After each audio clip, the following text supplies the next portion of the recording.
Welcome. I'm Secretary of State Shenna Bellows. We are live at the ranked choice voting tabulation for Congressional District 2. We have our full elections team here. I'm going to make some introductions, describe the process, and then we will begin. We will be live streaming this entire proceeding so that folks at home can also watch. And if you missed some of the action because you took a break, you'll be able to come back in and check it out on the video later. So with us, we are very grateful to our partners in law enforcement. Uniformed Capitol Police are present, as well as our law enforcement from the Secretary of State's office. We have the Assistant Director in Chief of the Enforcement Division, David Silk. We have Detective Horning and Detective Toulouse. At all times, law enforcement retrieved the ballots from all of the towns in Congressional District 2.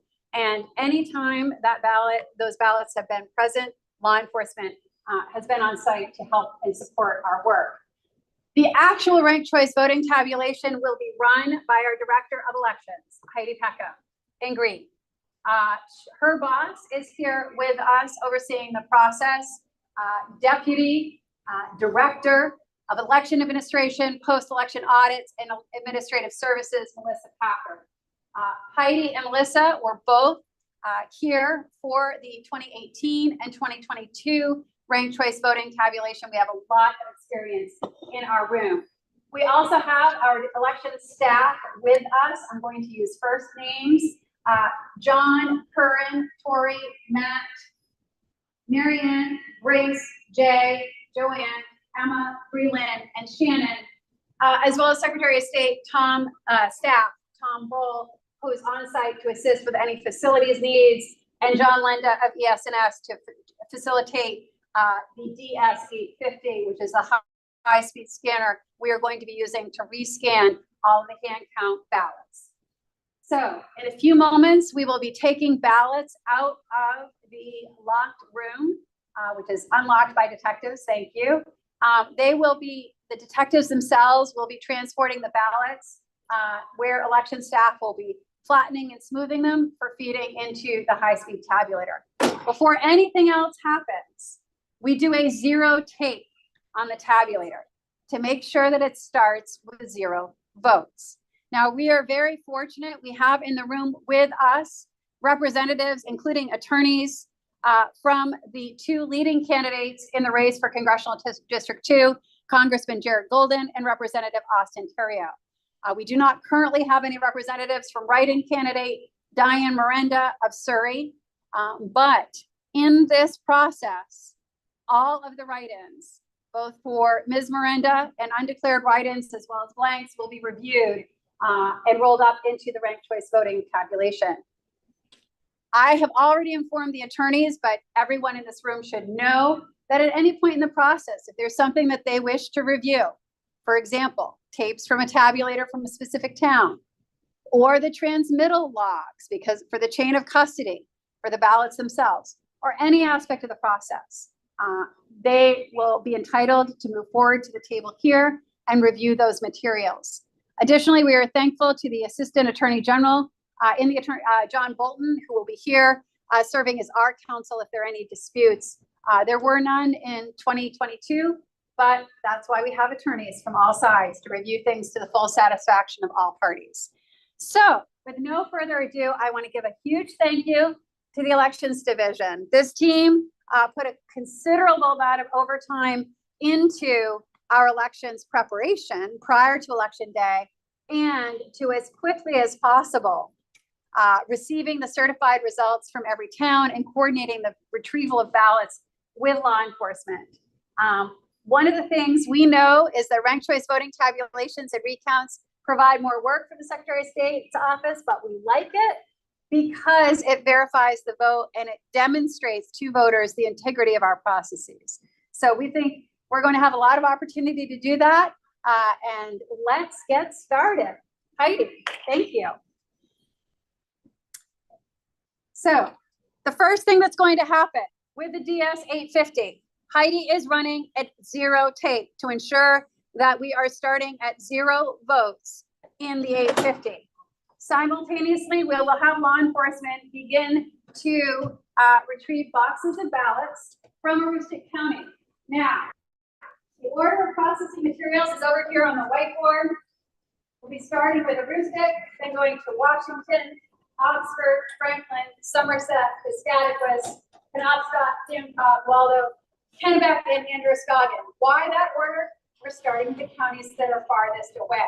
That's because in 2022, we know that there were some counties where we found that we needed to go back to the towns to get additional missing materials. So we're starting with Aroostook, and we're hoping we don't need to go to get additional materials.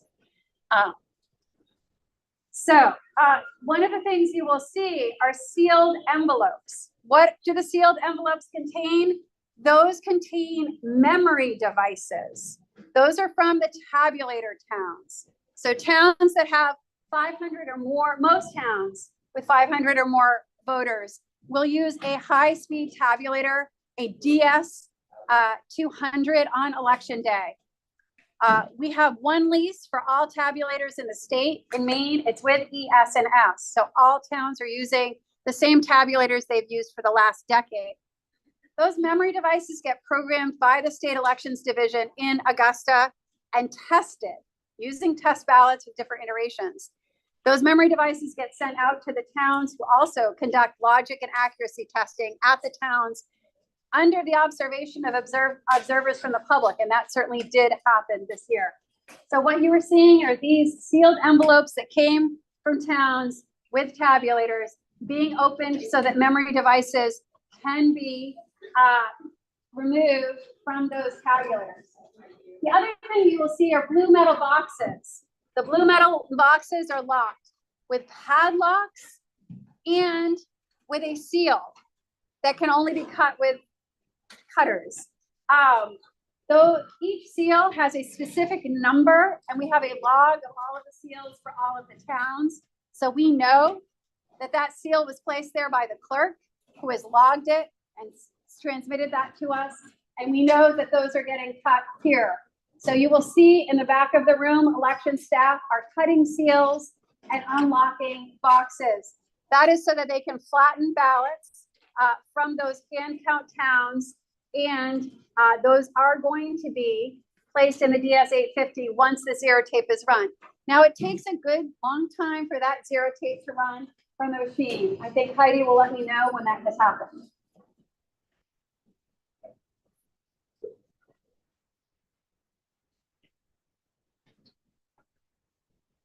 We have strict chain of custody with all of the ballots and all of the memory devices. So we have transmittal logs where the clerks recorded exactly what they were sending to us. Those were transported. Law enforcement had to sign to receive those materials. And then when law enforcement delivered them here to the secure facility at 45 Commerce Drive, where the Maine State Police is also co-located, our Deputy Secretary for Elections, Julie Flynn, and her team received those materials and co-signed that they had received them.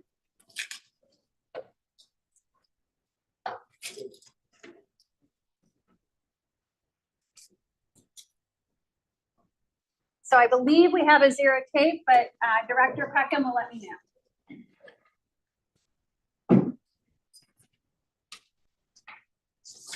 That gets verified. Every single step in this process is meticulously documented and meticulously verified.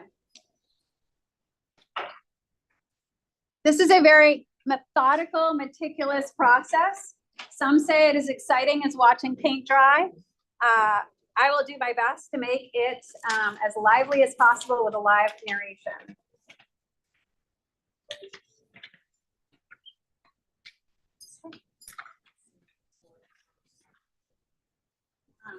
Great. Would the attorneys like to step forward and see the zero report?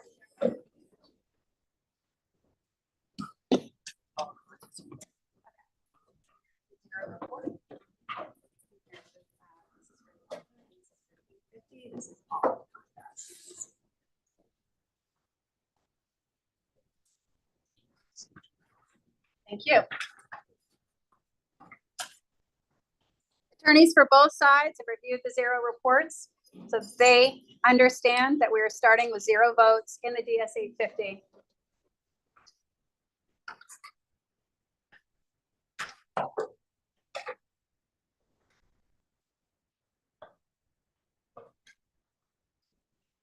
Director Peckham will oversee uploading of memory devices from the machine count towns into the computer. In the front, you can see that they are logging in the memory devices that they're opening from the envelopes.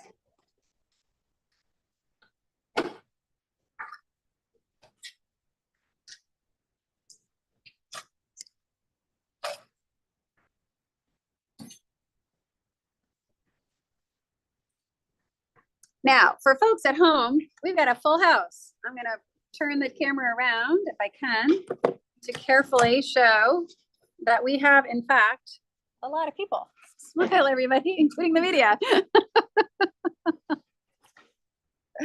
We did sign-in sheets for the Golden Ontario campaign, and we filled up at least one sheet. We also have with us congressional observers. We're pleased to welcome from the House Administration of the Congress, observers here on site to watch the process in action, as well as many members of the main media who have watched the proceedings very closely.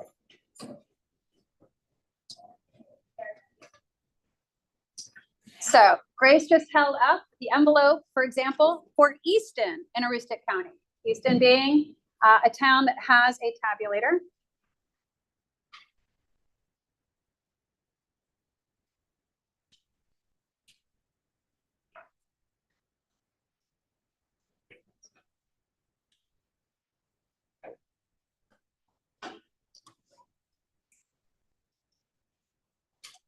That envelope then gets opened and all of the contents removed. You will see that she will shake it upside down once everything is removed to make sure there's nothing else left. And then you will see that Jay is opening the smaller envelope to see how many memory devices there are and recording the memory device. While Grace removes, she's removing some ballots. What ballots might be in that envelope? Those are ballots that would not be fed through the tabulator. That means the voter or the warden or someone had difficulty. Maybe the ballot was all folded up in the voter's pocket before they dropped it back off.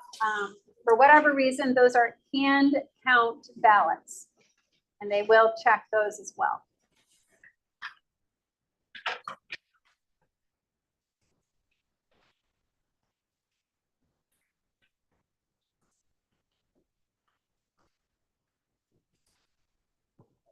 And now we're on to Fort Fairfield. Again, really as exciting as watching paint dry, but it's a very methodical and thorough process. Everything we do in elections, we do in teams of 2, so that there are 2 people participating in each process.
So you might be wondering, there were 3 tapes. What were those tapes from that small town?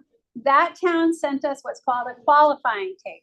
The qualifying tape is the memory device that is placed in the accessible vote machine and the tabulator to let the machine know what election it is.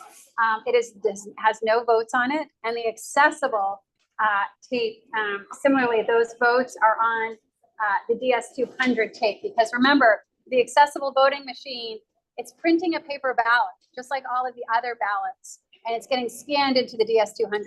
So towns only really need to share with us their DS200 tape, because that's the tape that has votes on it. Every tape is marked.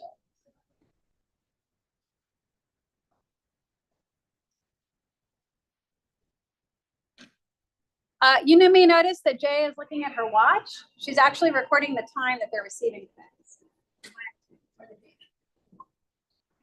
Time.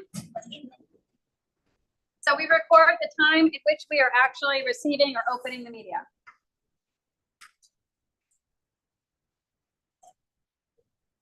In the back, you can see that Kern and John and Tori are opening.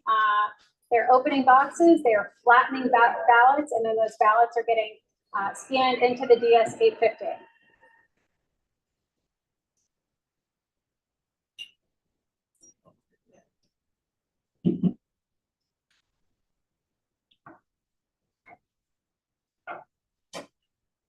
We're now on to Hodgdon, another tabulator town. Now, in the recount processes that folks will see, we recount by hand. In the ranked choice voting tabulation, we are letting the computer do our work for us. We are uploading memory devices and scanning ballots from hand count towns.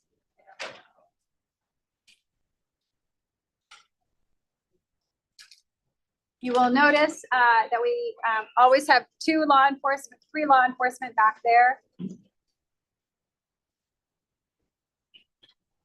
I have a veteran on my staff who says, go slow to go smooth to go fast. We are going slow to go smooth.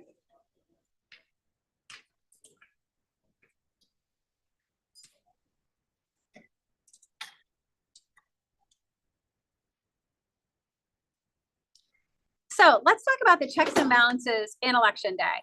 So Maine is a state that requires counting of the ballots on election night. So and that is in the towns. It's a public process where there are representatives from candidates and campaigns from all sides there on election night, while the warden and the volunteer poll workers actually count the ballots and run the tabulator to generate the election night results. Maine does not require election night reporting to the Secretary of State. So results that are viewed on election night are generally ones that are reported to the media. That means you might see on the Bangor Daily News, the Associated Press, the Portland Press Herald, or the New York Times, results being populated as the night goes on. That's because wardens or clerks are directly emailing those results or faxing those results to the media. Or in many cases, media may have representatives at the polling places or volunteers who are calling those results back to them. That being said, those results are not the official results. The clerks have 2 business days following election night to produce their official results, their certified results to the Secretary of State. We often tell clerks, go home, take a nap, take a shower before you upload those results or fax those results or email those results to the Secretary of State's office. We then work as quickly as we can on our own certification. That being said, certification of the election by the Office of Secretary of State is 20 days after Election Day under Maine law. That is to permit checking and double checking. Already, for example, we saw one town had transposed numbers. It didn't change the overall percentages in large part, but checking those transposition errors, checking any addition errors or typos is what we do in this process. Now, clerks from CD2 uploaded all of their results to the Secretary of State by the close of business on Thursday. By Thursday night, we determined that neither Congressman Golden nor Representative Terrio had received 50% of the total ballots cast. Now remember, we are required to follow the law that was passed in 2016 by Maine voters and upheld again in a subsequent referendum. Approximately 12,000 voters did not choose either Congressman Jared Golden or Representative Austin Terrio as their first choice. It is those that we are going to be reviewing in the second round of the ranked choice voting tabulation. Keep in mind what we are doing first is verifying verifying those initial totals, and then running a ranked choice voting tabulation so that the second choices for people who did not choose Golden Ontario are folding up into the count. And as a result, we'll know between those two who has 50%. Now, why was it a ranked choice voting race? Because we had a declared write-in, Diane Miranda of Surrey. Under Maine law, a write-in files paperwork in August. That makes them a declared write-in. Their name is not on the ballot. It is posted in the polling places. Now, our preliminary unofficial review last week of the clerk's certified results indicated that Ms. Miranda had 420 votes and that there were just over 11,000 other votes for people that we called blanks. But in Maine law, undeclared write-ins are not counted, right? So if you voted for your mom, or you voted for a different elected official, or for Mickey Mouse or Superwoman, those are counted as blanks. So when you see media reports of 11,000 blanks, it's 11,000 choices other than the declared write-in Diane Miranda or Jared Golden or Austin Theriault. So that margin of approximately 12,000 votes, almost 12,000 votes, that margin would be enough to change the potential outcome of the race mathematically. Improbable, but certainly possible. And that's why we do this work. This is the third time we've conducted a ranked choice voting tabulation. We, of course, at the Secretary of State's office, a ranked choice voting tabulation that took 5 days happened in 2018. In 2022, I was narrating yet another live ranked choice voting tabulation, and that took 3.5 business days. Also here at 45 Commerce Drive, although in a different room. This room has locked features, and ballots are under lock and key, as well as surveillance cameras out in the hallway to observe anyone who goes in and out of the room. It's 24-hour camera surveillance, carefully monitored, so that all activity in this room was documented.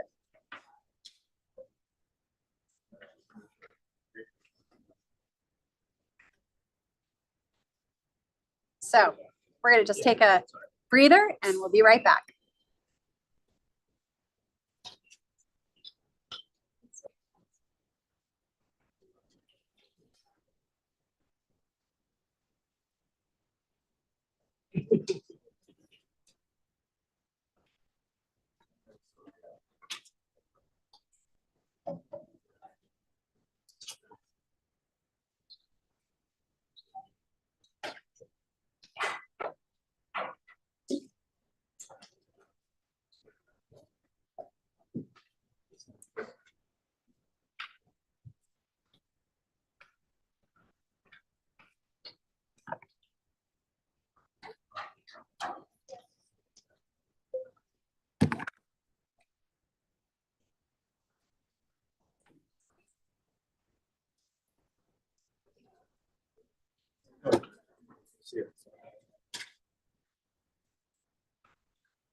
Right.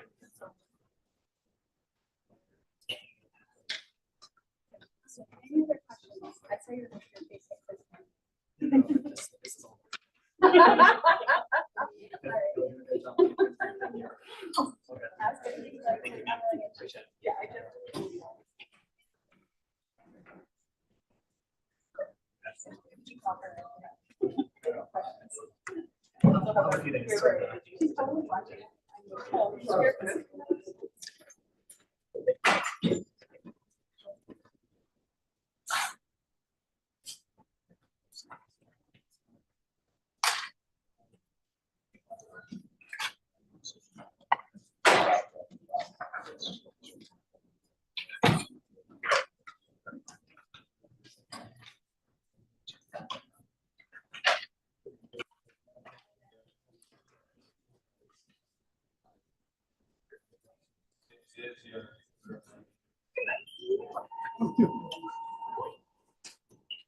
yeah.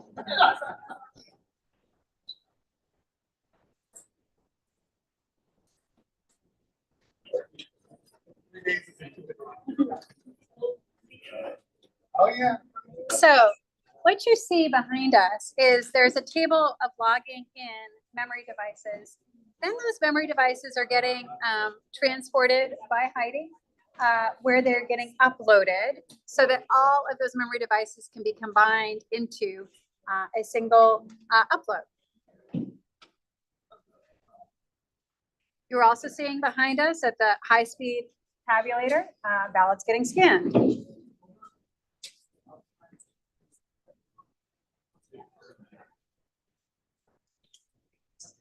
Now, tabulators are like a modern day abacus. They are simply a counting machine tested at both the state level and the local level.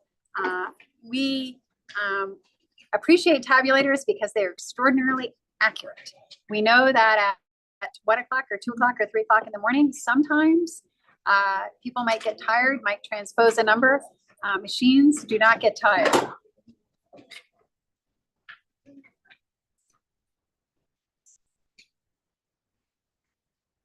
The tabulators that we used in this election are the same tabulators that have been used over the last 10 years in Maine. They are certified and meet national federal standards.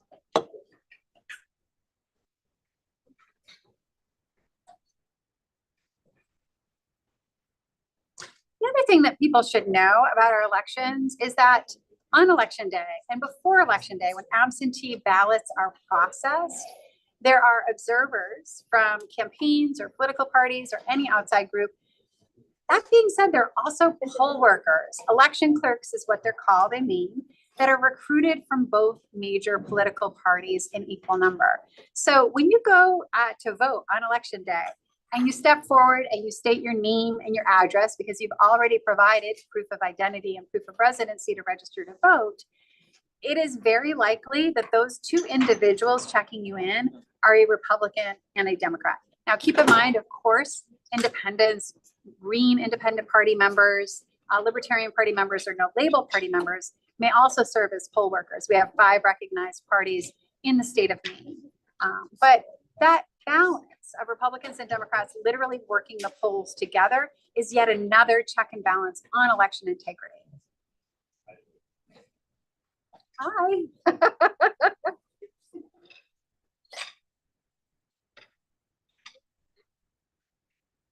You can leave that there if you want sound or not. Or you're writing the story probably at the same time. Yeah, exactly.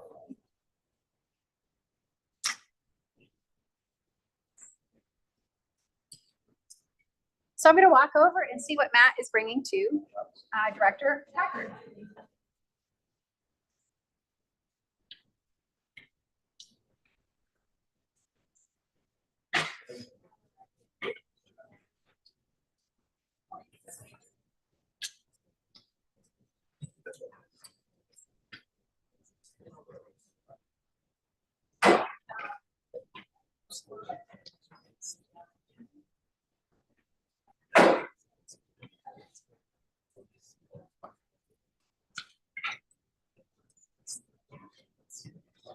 Deputy Packard, who is back too, is with Mary Ann, and they are reviewing the totals that just came from the DS 850. They review those totals against the tally sheet produced by the clerk. So they're comparing what was just scanned for that particular town against what was reported on election night. When they have completed a county, they will show that to the attorneys here in the room so that they can see that the DS 850 is producing the same results that the DS 200 in that town produced on election night, or for the hand count towns, quite frankly, forgive me. The DS 850 is scanning hand count ballots. So they will be able to see that the totals by precinct match what was reported by the clerks to us. And that is a very important check and balance in this process. We want to verify the vote from election night. If there are any discrepancies, that is something that we would definitely demonstrate to the attorneys and resolve.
I'm sorry.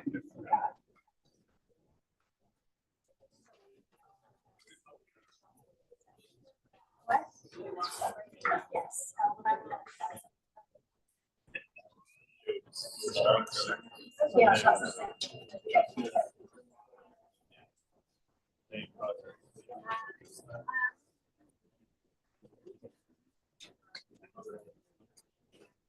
Yeah. I remember meeting. Yeah.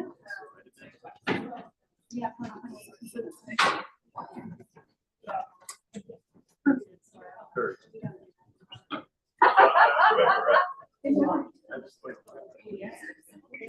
I mean, it's still.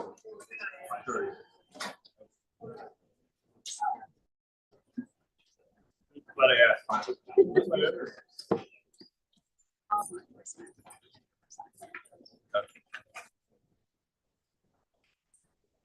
it. Yeah. Okay.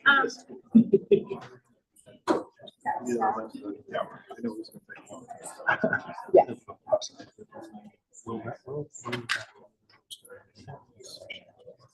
No, I just. When it's an excellent question.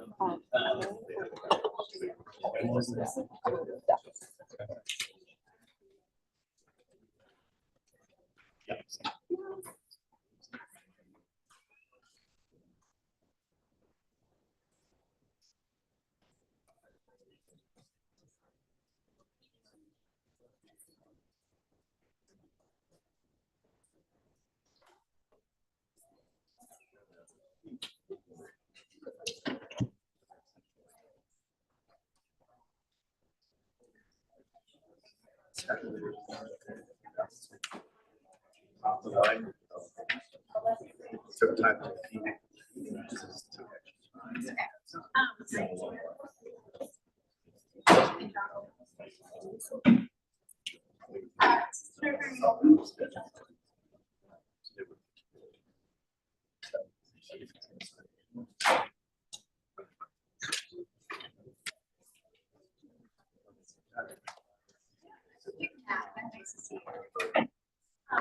So we, the Republicans have requested to see the Presque Isle tapes, the tapes. That's something the Deputy Secretary Clinton and I promised yesterday. The tapes are in envelopes that the sticks are in. They are kept in the boxes. Ballots, actually.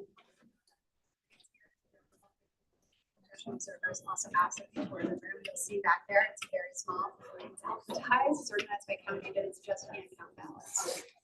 We have a secure facility that has here on site that has a machine count count. So Presque Isle's boxes are in another facility. So we're going to ask law enforcement to go get those boxes. And we will open those boxes probably here, and we will produce those tapes for you. I will say, so this is why we do this blogging. We've got 4 tabulator tapes from Presque Isle here. We expected tomorrow.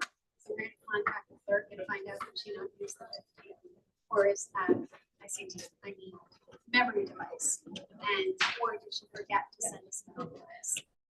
Didn't you just trace and pick on opened envelope and opened for so that's something that we will also find out.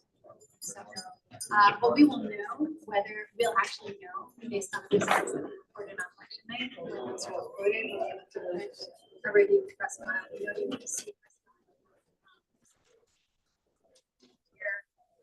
as long as you're public here, vis-a-vis what you expected or observed on election night.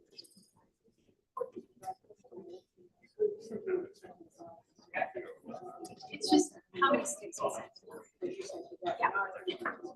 Yeah, that's stick specific.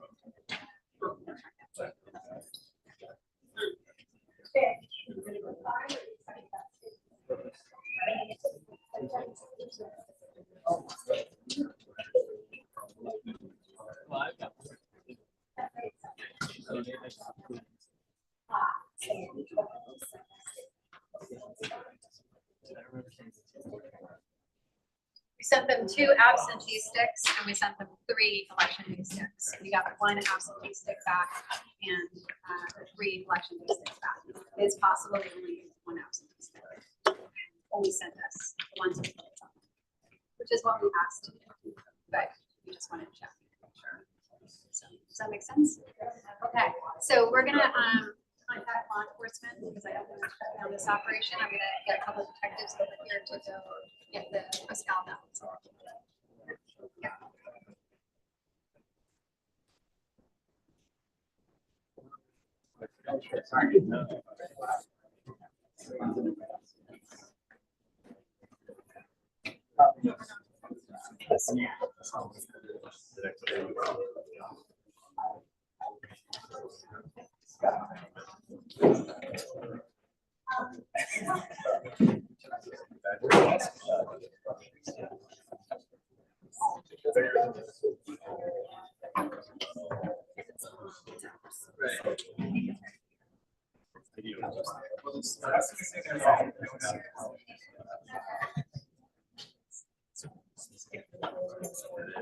Got out.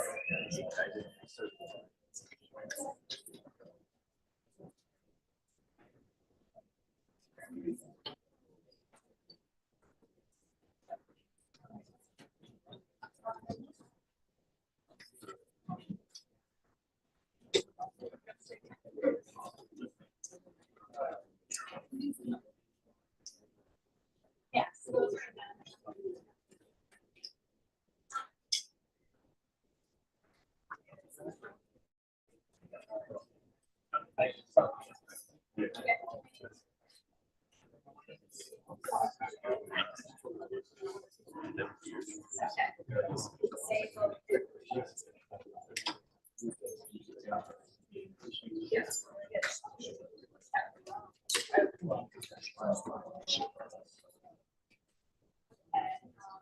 So we just had a consultation with attorneys from both sides. They would really like to see more detail regarding Presque Isle. So what we are going to do, remember, in the back room here are all the can count town ballots. In another secure undisclosed location in this building, we have all of the ballots from machine towns. For Presque Isle alone, we have 17 metal boxes of ballots. So we are calling additional law enforcement to come and bring those 17 boxes of ballots to this room so that they can be opened in full view of the attorneys. The attorneys are really interested in seeing the tapes from the tabulators on election night in Presque Isle. They're going to be able to examine those tapes here at these tables in this room. The only reason those ballots are not in that back room is that room is very small. I have told the attorneys we're going to give them the opportunity to tour that room briefly in a little bit once everything here is going well underway. And once we have some additional law enforcement resources. So.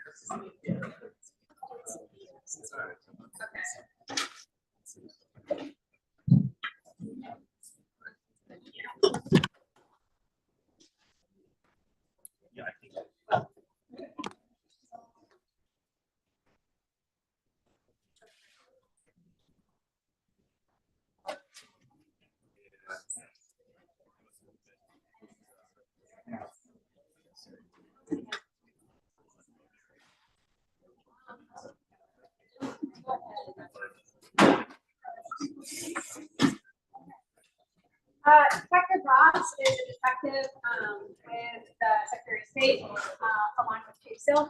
Melissa Packer is going to go with them to the secure location. People may not call it. You're gonna go out the side door here.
Is there a specific place where you want to be?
Nice to see you. Ready?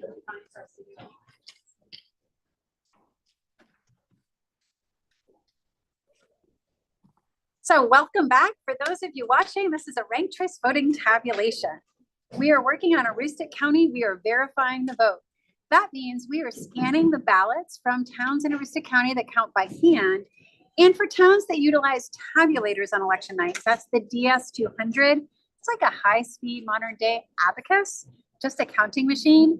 Those, we are actually opening the envelopes that have the memory devices from those DS200s in their towns. Now, they were sealed by the clerks when they certified the results, and then they were transported to law enforcement with strict chain of custody protections.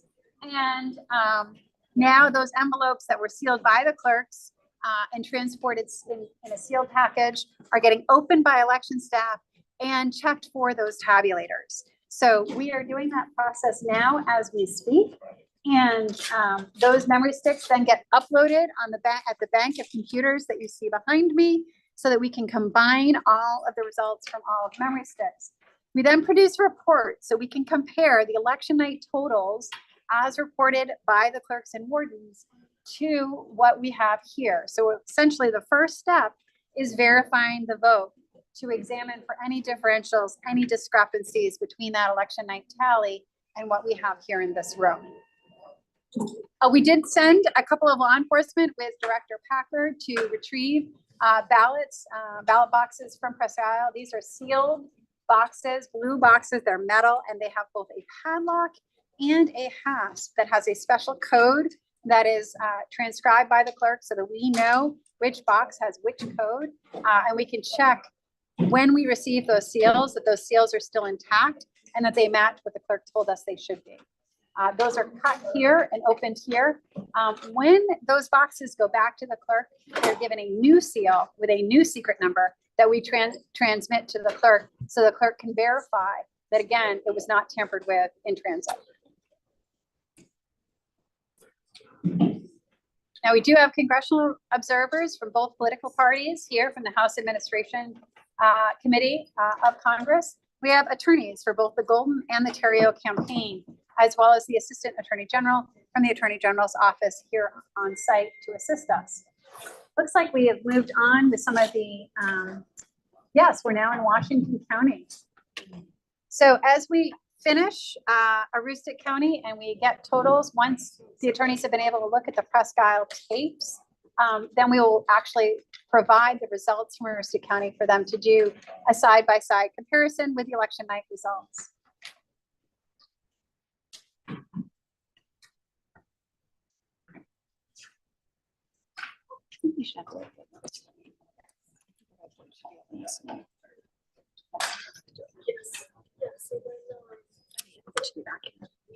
I'm not gonna walk here. I'm so sorry.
I have a whiteboard here that has the counties. As we finish the counties, we will knock them off.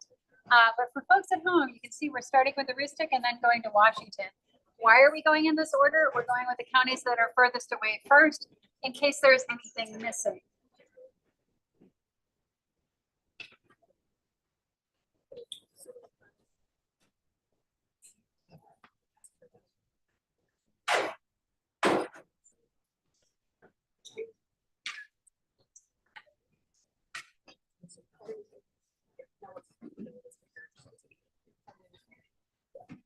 Behind me, you can see law enforcement standing guard, Detective Toulouse and Detective Horning at the room with the ballots in it. Another team of law enforcement is retrieving some additional ballots that have been requested by the campaigns for review.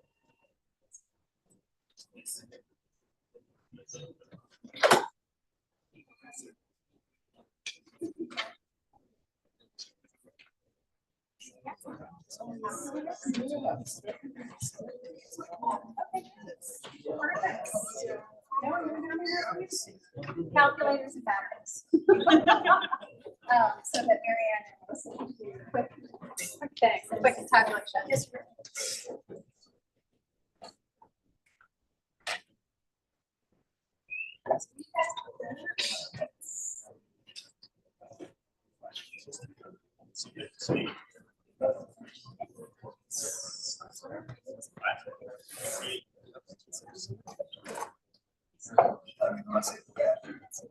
So we are joined by a lot of members of the press. So behind me, you can see quite a bank of members of the press and members of the public. We're joined by congressional observers, we're joined by reporters, and we're joined by both the campaigns for Congressman Jared Golden and Representative Austin Terrio. They're here for the ranked choice voting tabulation. Now, I had a teacher email me this morning, might have been last night, but I got the message this morning. The teacher said, why do you have to do ranked choice voting if there are only 2 candidates? Fun fact, there were 3 because of the declared write-in, Diane Miranda of Surrey. Because she had declared herself with paperwork to the Secretary of State's office in August, that made her an official write-in candidate. And that meant that if she had gotten most votes, she would be our member of Congress. Now, she didn't. She received 420 votes according to unofficial results, but the results that were reported to the Secretary of State's office in the 2 business days following Election Day. Now, our job is to verify the vote. With this ranked choice voting tabulation, we will be taking those votes that went to the declared write-in, Diane Miranda, as well as undeclared write-in votes. So for example, if you wrote in your mom or another elected official, superwoman, anybody else, that is an undeclared write-in.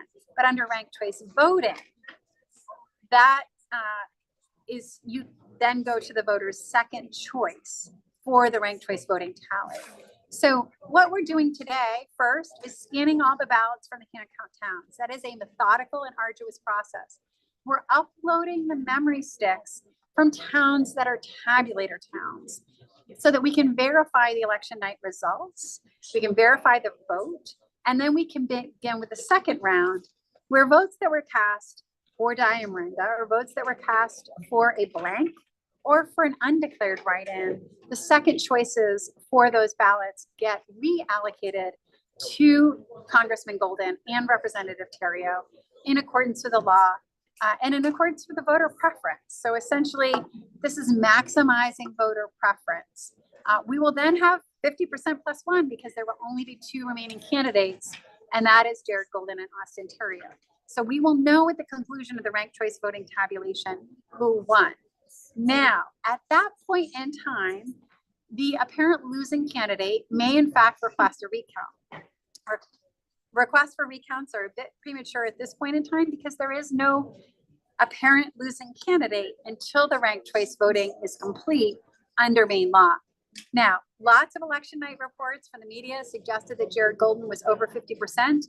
One thing that we did see in a lot of media outlets is that they were not counting votes for Diane Miranda or votes for undeclared write-ins or blanks in their overall total. And Maine law requires that that calculation happen as a percentage of the total votes cast. That's what brings it down below the 50%.1, and that's what we have here now. Are they coming? Okay, let's bring them over here.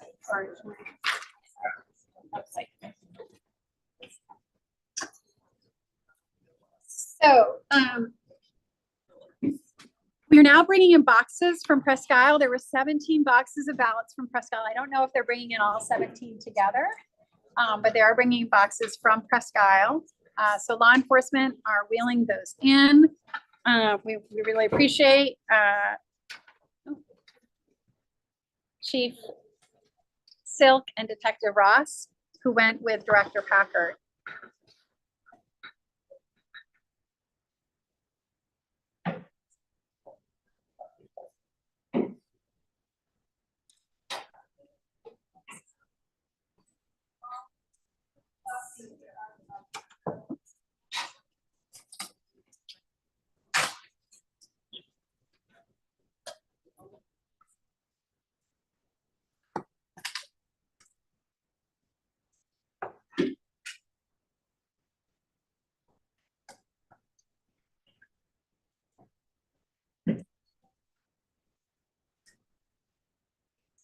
Now we'll wait for a moment where our director is free, and then we'll do some opening of those boxes. We've got plenty of time. This is likely to take the rest of the week. In 2022, it took us 3.5 business days. That was over 24 hours of live streaming. And in 2018, it took 5 days. That was before the Secretary of State had the foolishness to live stream it all. But it took us 5 business days in 2018. We are hoping that we are not live on camera for 5 business days, but I do have plenty of water.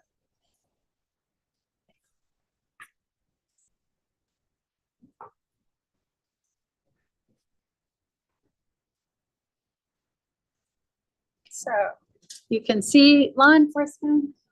You can see, oh, that's members of the media in the corner. You can see the DS 850 is currently, we're not scanning ballots. We're waiting for John.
So, Melissa, let me just grab the attorneys. So you see some activity at the computers. That's because a Aroostook at this point has been uploaded and scanned. So they're printing the Aroostook County reports. They will then be reconciling the reports against the election night results to verify the vote. And then we'll produce those reconciled reports to the attorneys for review. That being said, we do have the Aroostook County Presque Isle ballot boxes here. The attorneys have asked to see the tapes from the DS200s in Presque Isle on election night. So we are going to open those here. Let's do that. We can ask the attorneys to come forward and sit if you want.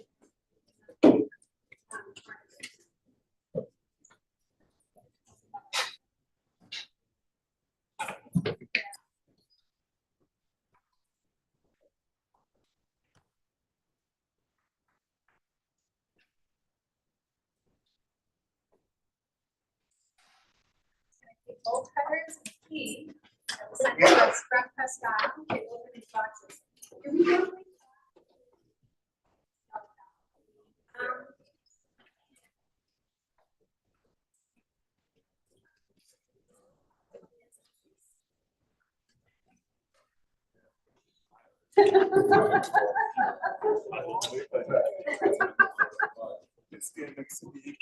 So what's happening now is I've invited the attorneys for the campaigns to join and the congressional observers as well as the assistant attorney general. No one else is invited to the table, but those observers are invited to watch as Curran, an election official, opens the boxes for Presque Isle.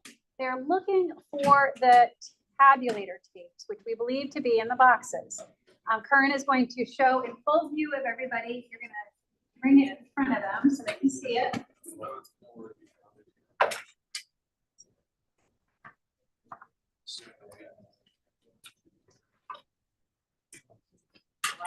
I'm going to go with 17.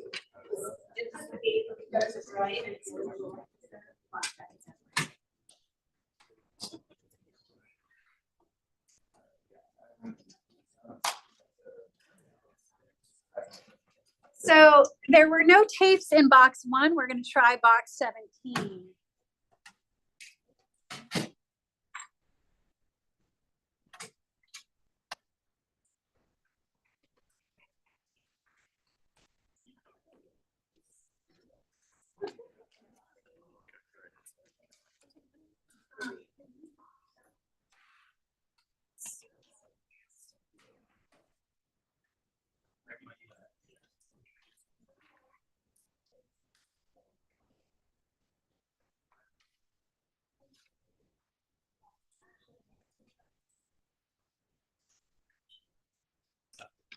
It's the same password.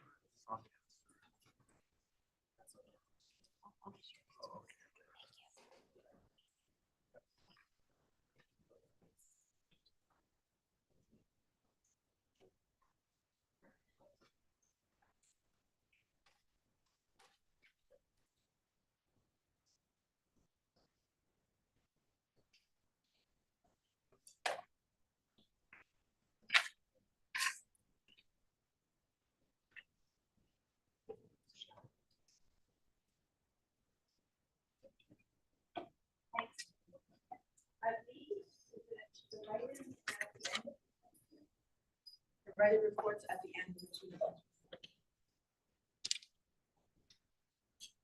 That's the writer report. So what is it you guys?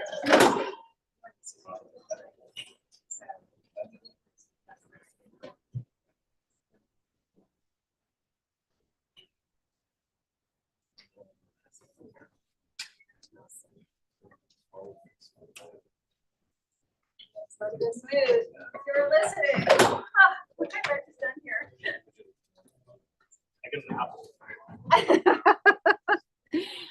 So as you can see, Director Packard is unscrolling a tape because On that tape is literally an image of every single write-in vote. And at the top of the tape are the results from the candidates as well. So they're trying to get to the results that they're interested in at the top of the tape. So it's going to take a little bit of time. In the meantime, we have detectives that we have contacted because we do need, in fact, envelopes for Limestone and Eagle Lake. So those envelopes, usually envelopes get sent separately to the Office of Secretary of State with law enforcement, but those envelopes may have been locked in the ballot boxes. So we're going to get the ballot boxes for 2 machine count towns, which are Eagle Lake and Limestone, and have those ballots retrieved here. We have sworn law enforcement who are going to do that retrieval for us, and we'll come back with those ballots.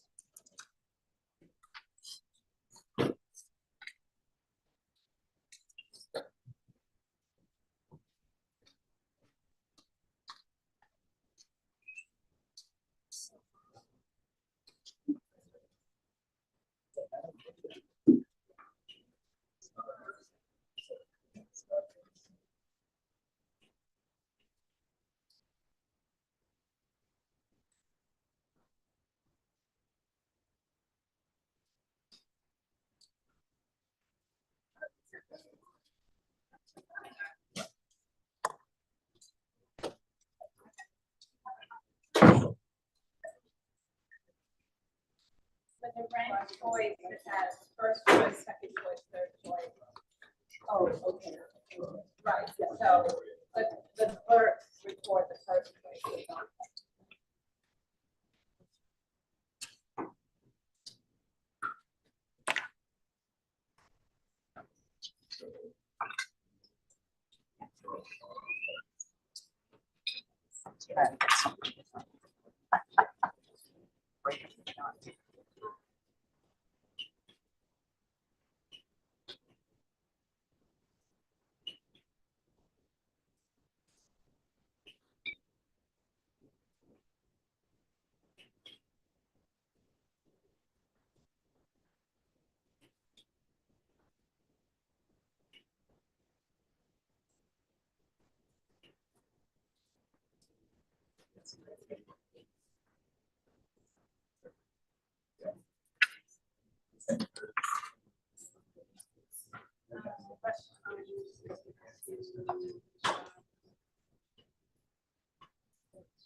If you see.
So what you see behind is a lot of fun. The attorneys are looking at the tapes that literally come out of the machine on election night. Now they're very long because they have not only the results from the top contest, but they have the first choice, second choice, third choice, fourth choice, fifth choice. All of the choices that are allowed, there is a report out of the machine. You also see a printout of the write-in ballots that everyone cast. But that's not what the attorneys are looking for. What they're interested in are looking at those first choice votes for Golden, Ontario in Presque Isle on different machines on election night. Now, sometimes we see different variations in political party turnout. Sometimes historically, more Democrats have turned out to absentee vote ahead of election day and more Republicans turn out on election day. So that could account for discrepancy, but it depends. And so we have the detectives here with the ballot boxes from Limestone and Eagle Lake. So I'm going to bring those back to Director Taco. Welcome.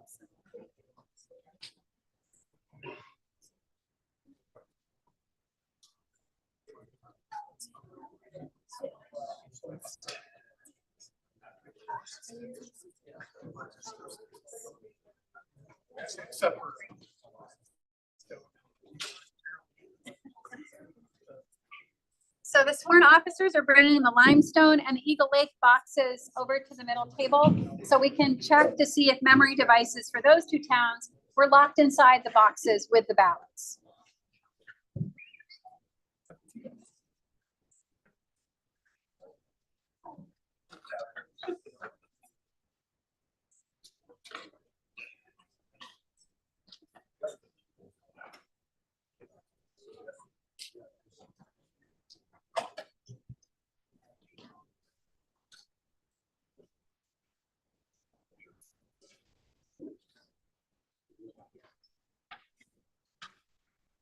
So one is an absentee step.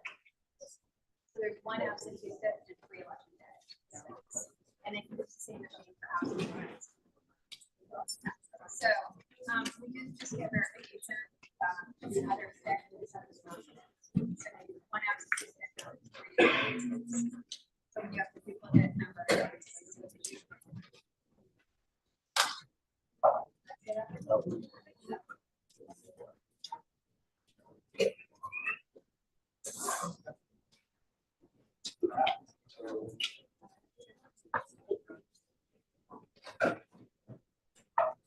So the attorneys continue to examine the tapes. Those tapes are long. There were a lot of votes on them, and they're checking all of the numbers.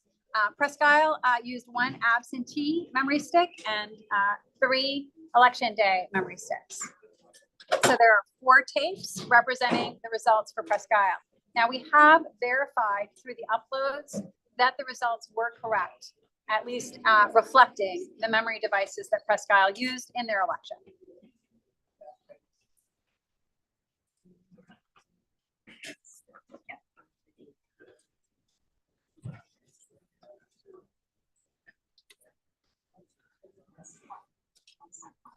So would you guys like to see a report for Presque Isle when you're done with that? Okay, you have it, and it does not.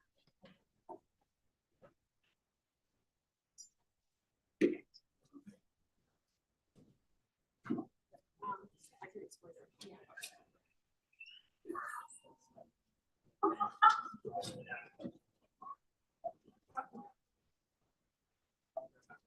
So one of the strengths of the ranked choice voting tabulation and the recount process is that both campaigns, both sides are always involved. We have attorneys here for Congressman Golden and Representative Theriault verifying the vote as well. They want to see, do the totals on those tapes match what was reported on election night? Do they understand how the votes were tallied? Do they agree with what they're seeing in terms of its accuracy? And so that's what this process is. You see attorneys looking at those tapes very carefully. Remember, elections at its best is boring. That's because it's so meticulous. People have to be very, very careful.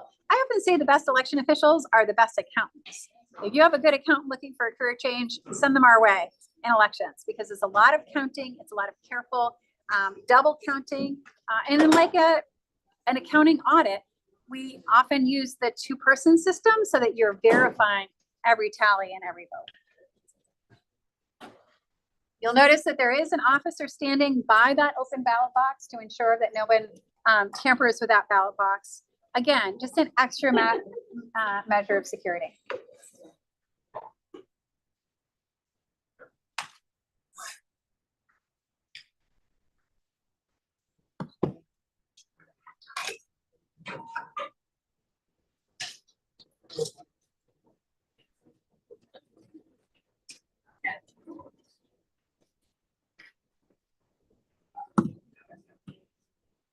So there are 11 counties in Congressional District 2, which is the largest congressional district east of the Mississippi, land area wise, certainly not population wise. Maine administers elections by municipality. This is something that every longtime Mainer knows, but sometimes folks from out of state get confused because in other states, they run their elections by county, not by municipality. So that is something that is very important to recognize. I did talk to one person the day before election day. They had dropped off their ballot at a neighboring town because they thought they could drop off their ballot anywhere in the county. The answer is no. Your ballots have to be returned to the municipality in which you live because we run our elections at the municipal level. Our clerks work super hard. They put in incredible overtime in advance of the election, on election day, and the days following, so that they could make sure that they reported the votes as quickly as possible, and so we could get their ballots back here at 45 Commerce Drive. Now, I had somebody ask me yesterday, do you guys store all the ballots for the whole state? No. These ballots will be locked and sealed with double tamper-proof locks and sent back to the municipalities for 22 months of storage. Now, ballots are not a public record. Your vote is private. The fact that you voted, on the other hand, is not private. Now, we have had some questions from viewers at home. How do I know that my vote was counted? Well, clerks have 45 days to complete the voter participation history report. They'll be uploading every single voter in their jurisdiction that voted.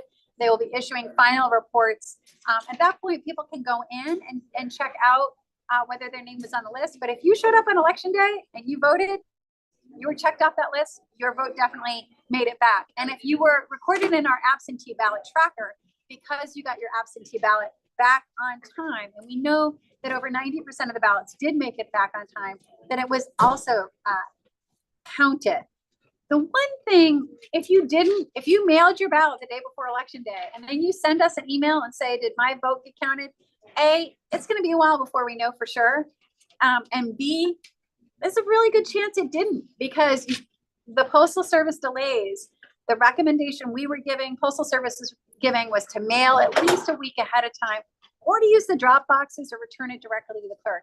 And we did have some people check that absentee ballot tracker on election day, realize that their vote hadn't been received yet, and go and vote on election day, canceled out their absentee ballot as they had the right to do. But for the folks that are emailing us now asking, can your vote be counted after the fact? No, Maine is a state that does election night tallies. So if it wasn't into the clerk by 8 p.m. on election night, it doesn't get counted. Now, if it did get into the clerk by 8 p.m., you can rest assured it did get counted, because it's not the clerk in a back room counting all by herself. It is an army of people in every single small town. I was in the town of Clifton on election night when the polls closed at 8 p.m. and they had half a dozen people there, even for that small town out on Route 9.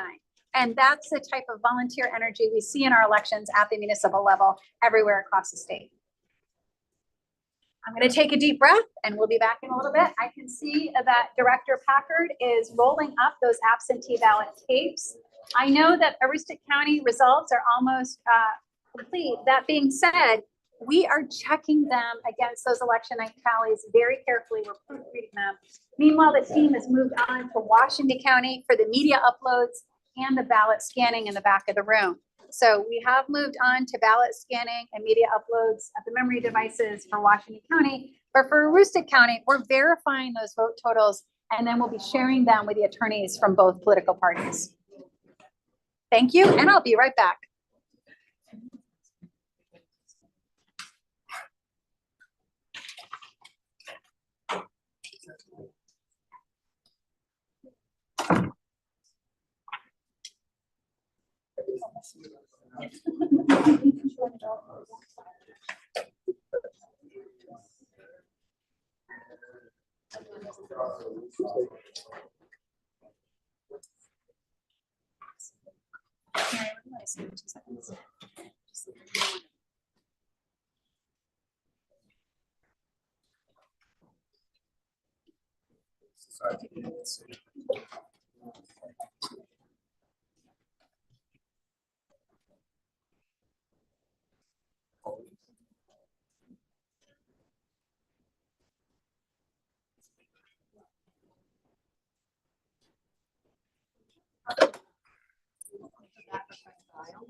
So, first choice.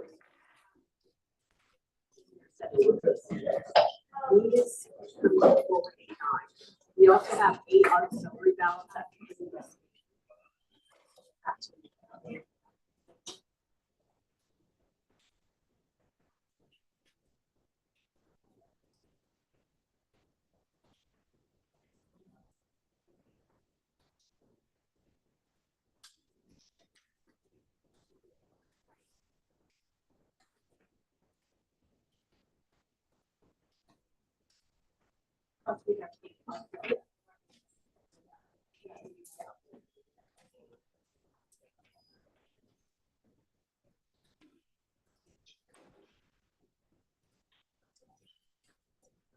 Right, we're working on that.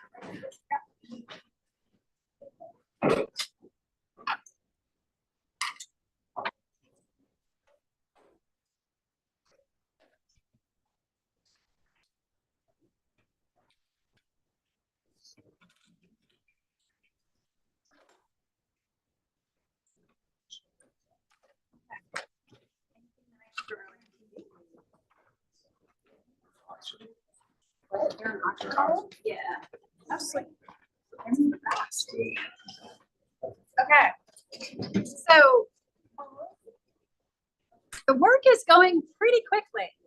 We are already through the scanning of hand count ballots for Aroostook, uploading of memory devices for Aroostook, and now the team is proofreading that the results here match the results from election night. Then we'll be showing those to the attorneys. The attorneys have also reviewed the tapes, the 4 tapes from Presque Isle from election night. That's off of the DS200s that were used on election night. And then the team has actually completed scanning the ballots from Washington County and uploading the memory devices from Washington County. In fact, they're working on Oxford right now. But remember, in Aroostook, we did have to get those ballots from Limestone and Eagle Lake, those boxes, those metal boxes that were secured in a secure facility here. Law enforcement brought those in so we could open those boxes and see if their memory devices were inside their boxes. Totally 100% okay, totally secure. But that does mean that we're still working on Aroostook for the proofreading of the results, even as we move forward to scan and upload Oxford. So we're making some good time. We have 11 counties we're going to have to do. In 2022, we were able to complete that in 3.5 business days. That is our hope today. Now I'm going to turn it over to my colleague, Emily Cook. Emily Cook is Communications Director for the Secretary of State. She is, we often say that she should have a law degree because she's so good at election law. She's going to take over the live narration for a little bit, and we'll be back. Take it away, Emily. And yes, you can push the whiteboard out of the way. There we go. Hi, everybody. So everyone's back to working on those tabulations here. Grace and Jay are working, opening up Lovell from Oxford County while we have those hand count towns happening behind us.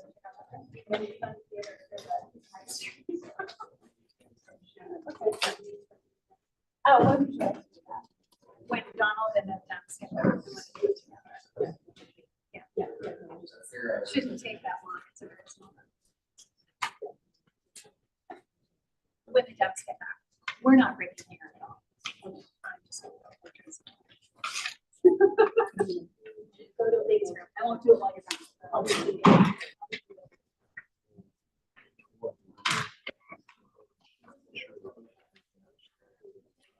So you can see Jehan just unfolded some of those auxiliary ballots.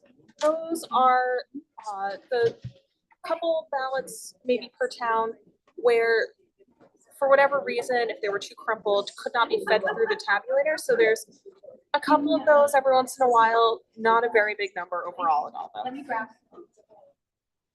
I'll meet you on the other side. This is hard to get into here.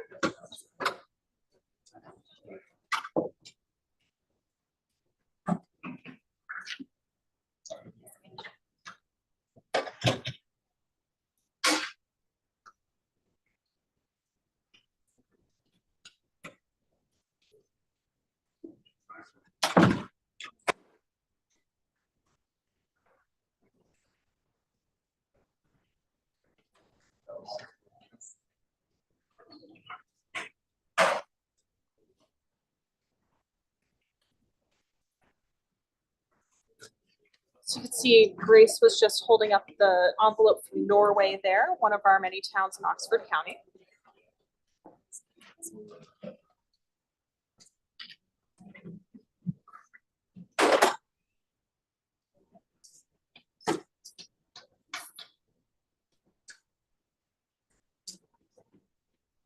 They're checking each of those memory devices from all of the different tabulators that were used at the town level.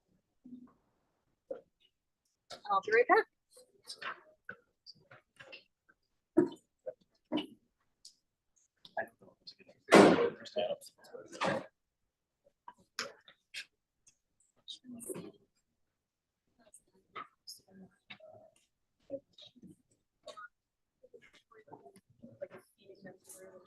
But they're still processing for their judgment. Let's see that.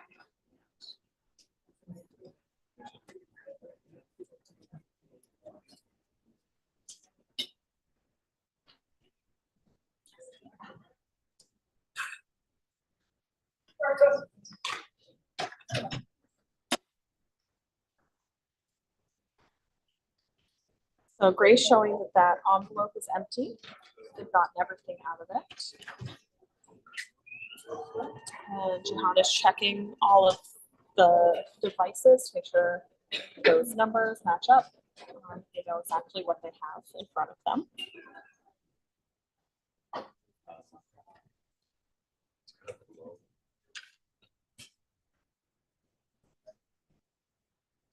And of course, back in the far corner of the room, they're taking those ballots from the hand count towns, unfolding, flattening them so that they feed easily through the high-speed tabulator.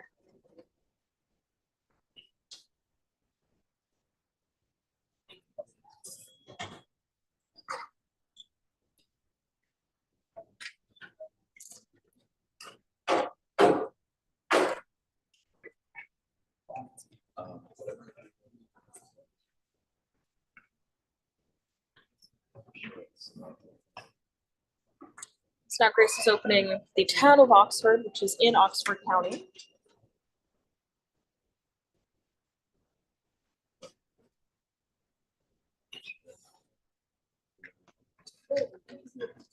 Again, an empty envelope there. So if you're just joining us, this is the tabulation for the ranked choice voting for Maine Congressional District 2.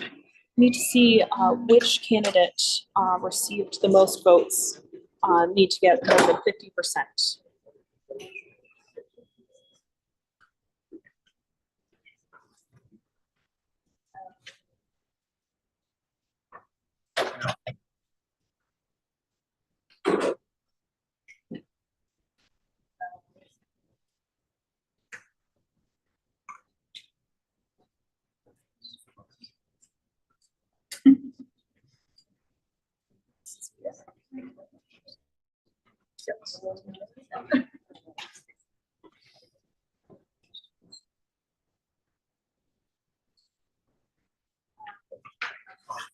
now Grace is opening Paris, also from Oxford County.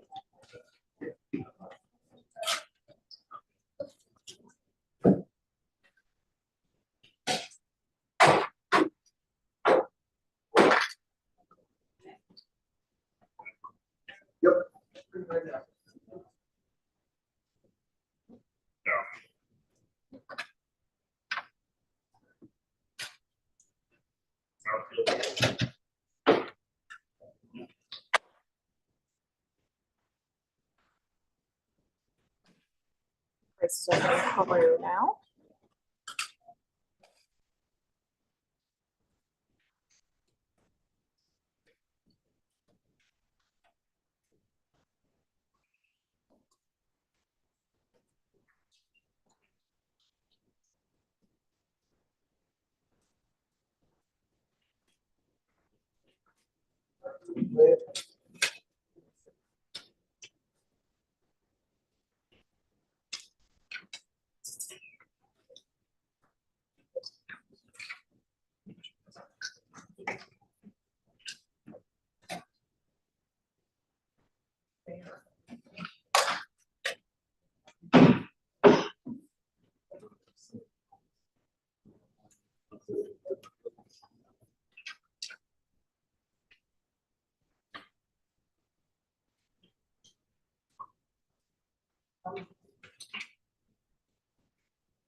Secretary Bells will be right back with Heidi, our Director of Elections, to look at one of the tapes.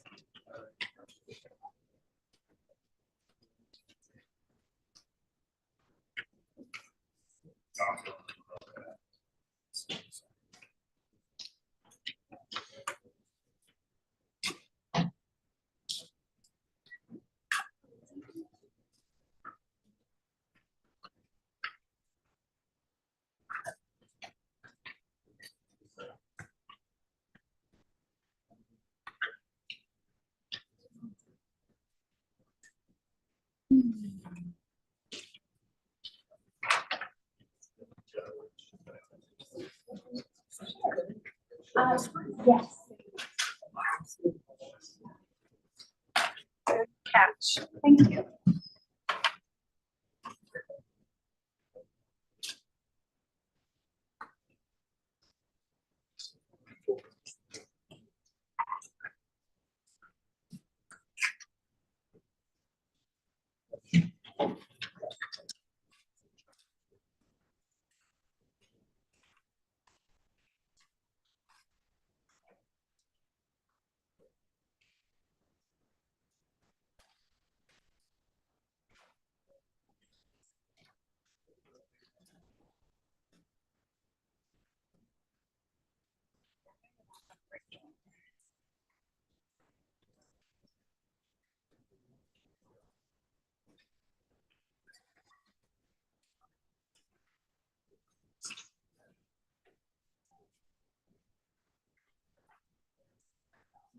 So we see Grace is getting down into the W's in Oxford County. So soon they'll be moving on to Franklin on the tabulators.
Grace is opening West Paris in Oxford County now.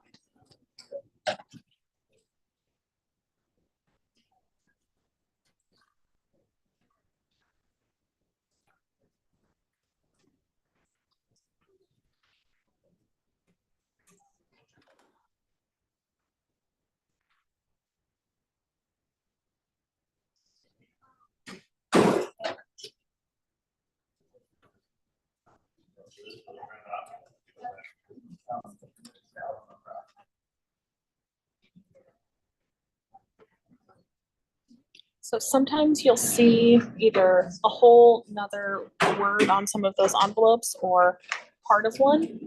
Some of our very smallest areas in Maine are unorganized territories that are where folks vote at a municipality near to them. So that's the case with the envelope that Grace just opened up there.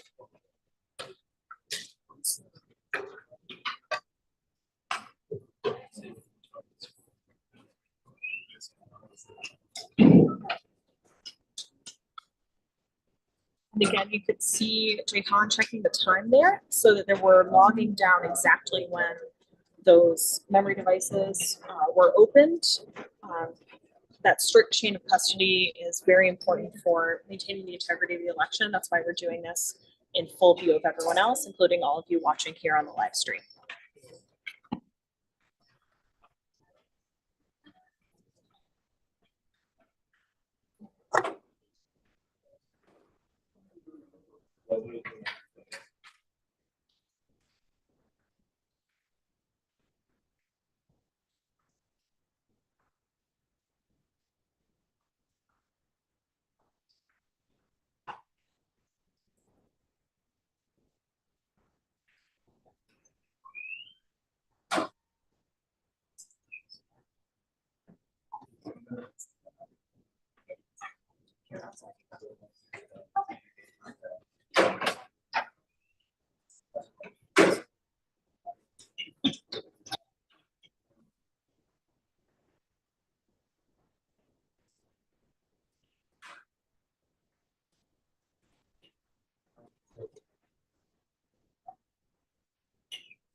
I'm going to take the detective to go get boxes for Southern Mexico because we need their memory sticks. Okay. So Melissa just came over to let us know that she's going to take one of the detectives to go get the boxes for Sumner in Mexico in Oxford County because we need to make sure we have their memory devices. So they will leave and come back with those.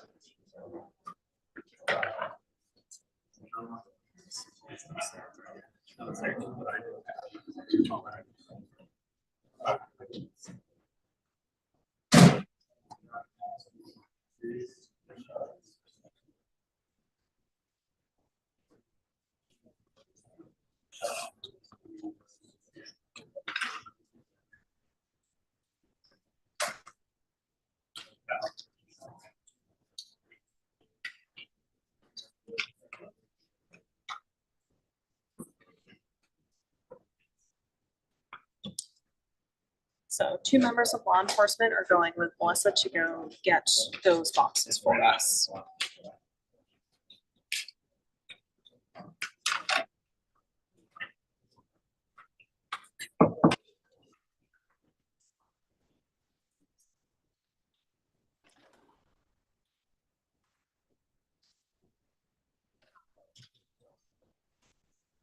And in the meantime, Grace and Jehan are moving on to opening up the envelopes in Franklin County. Again, you could see some of those auxiliary ballots, ones that for whatever reason couldn't be read through the tabulator on election day or when the absentee ballots were processed. So those ones, if maybe you crinkled your ballot a little bit too much in the booth as you were filling it out, it wouldn't be read through. There's an auxiliary slot in your tabulator that you can use to make sure that the vote gets counted. It just gets counted by hand in those tabulator towns.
Again, we're working our way through the counties in the 2nd Congressional District, starting with the ones that are furthest away. So if we do need to send law enforcement to go get any more materials from any of the towns, we find out about the ones that are furthest away first, and we'll work our way down towards the ones that are closer to here, like kind of back in Androscoggin.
So one town included a lock that we need some bolt cutters to get open. So the ballots are nice and secure in there. But we just had folks from the department bring over those bolt cutters so that we can get in and tabulate those ballots.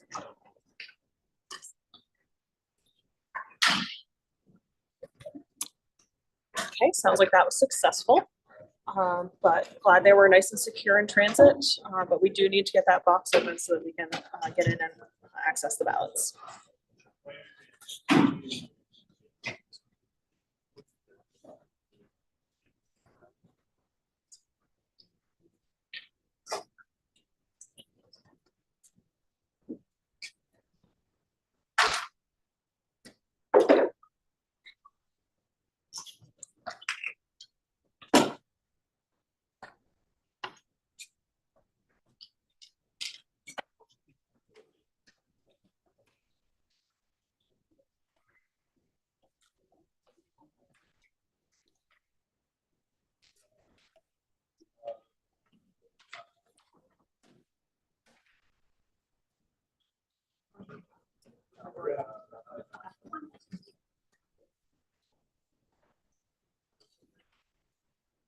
So we have these ballot boxes from Mexico and Sumner coming back here.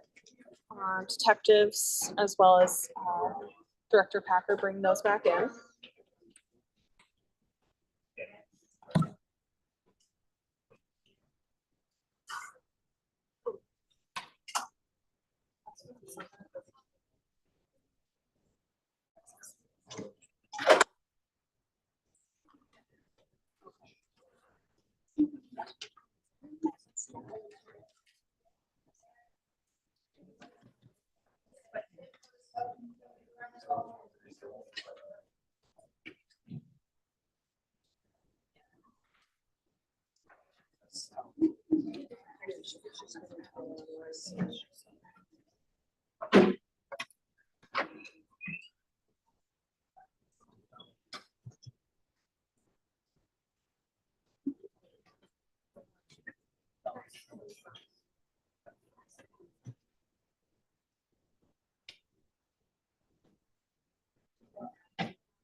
Oh, there you go. And then, Hi, good afternoon. The congressional observers have asked to see where the ballots are being stored. They want to make sure, as we have attested on live stream, that it is a secure room with no entrances or exits except for the doors that you see that are cored specifically for election staff. There are only 2 keys belonging to 2 senior civil service election staff, not political election staff. Anyway, the attorneys, 2 attorneys from each side and 2 congressional observers, 1 Republican and 1 Democrat. So 6 people from the public in total, and that is it. Will be escorted by Chief Silk through the ballot room. So with it, that is what you're going to see. We have a detective at each door who will be eyes on those attorneys to make sure they don't walk off with any ballot boxes or envelopes. All right, Chief Silk, can you go ahead and proceed with the delegation? Chief Silk will actually escort people into the ballot box in the back so that they can actually see. So what you see are 2 attorneys for Golden in the lead, followed by a congressional observer for the House Administration Committee, Republican, the 2 attorneys for Terrio, and then Donald Palmer, who is a congressional observer for the Democrats in the back. So they are going into the ballot room so that they can see that there are no windows and no other doors, and then they will be exiting the ballot room.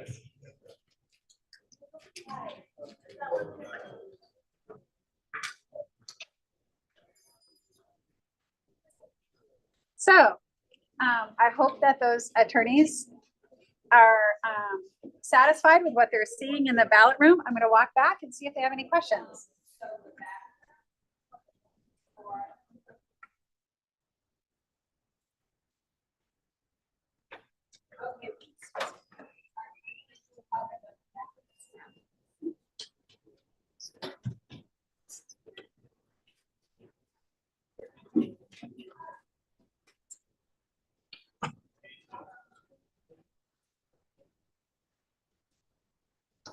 okay. Yeah, I think they're in, but hold on.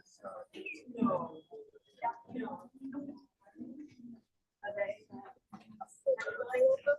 Yeah.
Yeah, it's all.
Special counsel. Presidential.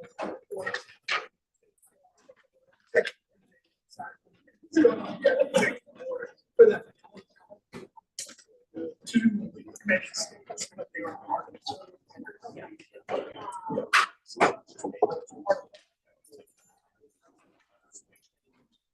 That's my understanding. That's all that's what they're doing here. But you can ask.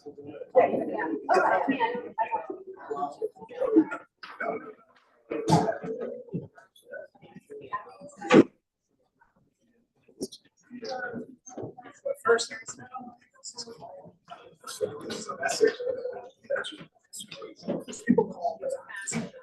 no, that's going. You guys need to grab somebody for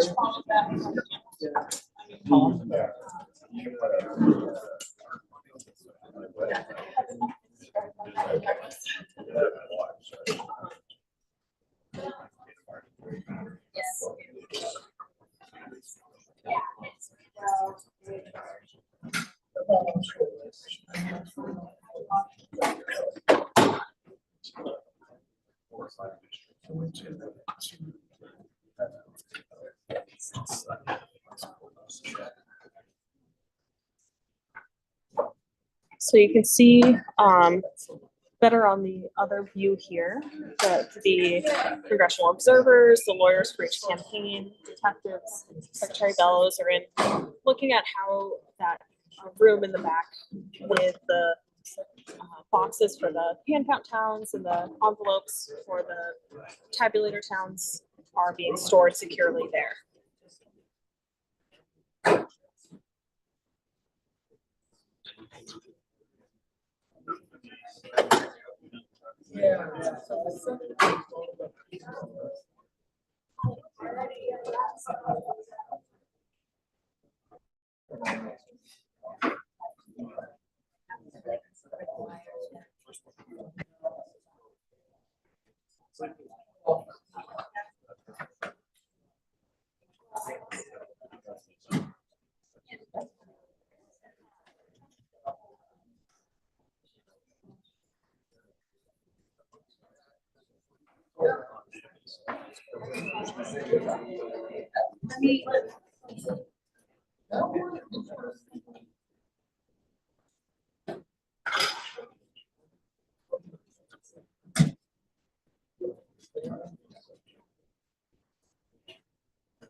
Yeah.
Yeah.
Okay.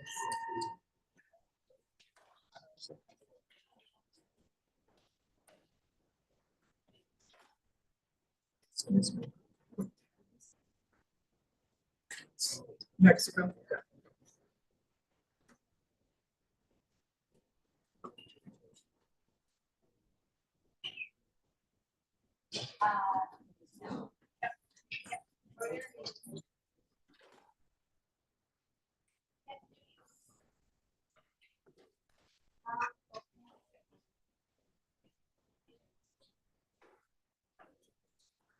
Yeah, that was like a huge shadow.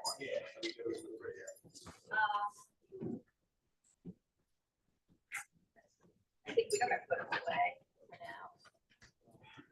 Yeah.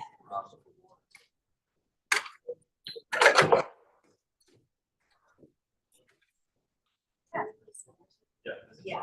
So the detectives are putting away those boxes that they brought out from Mexico.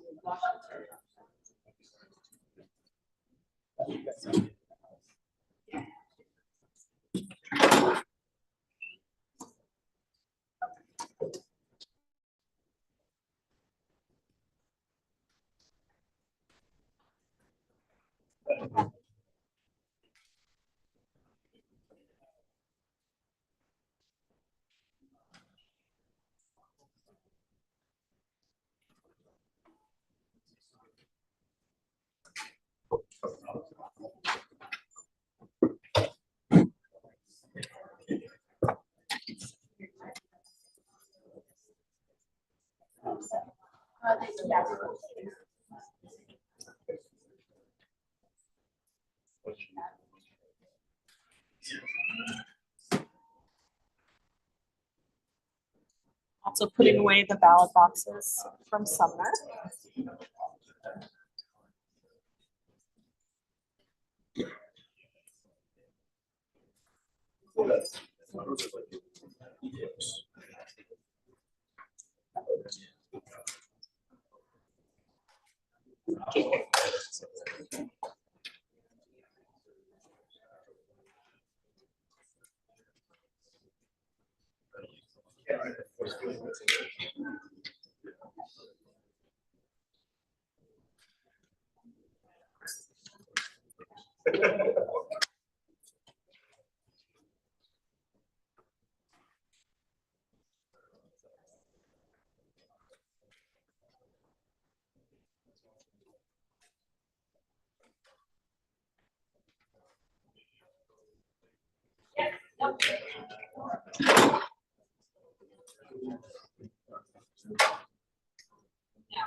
So as folks are continuing to open the auxiliary ballots in memory devices from those tabulator towns, and the tabulation of scanning of the hand count town ballots continues. You can also see Boyer for the Golden campaign, just looking at the transmittal notices. Those are the step-by-step logs of who had possession of the ballot boxes and all the other contents that were transmitted from the municipalities down here to Augusta. So every step of the way is detailed. Very important for knowing who had ballots at any given time, so that you can have confidence that the materials that arrived here in Augusta are the ones that we're supposed to.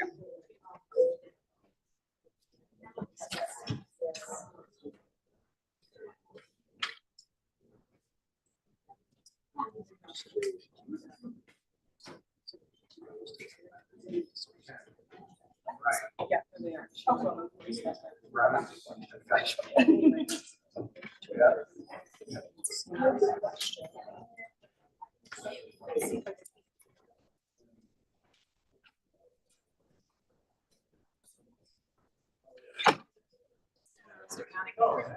Yeah. I mean, that's some of those last ones.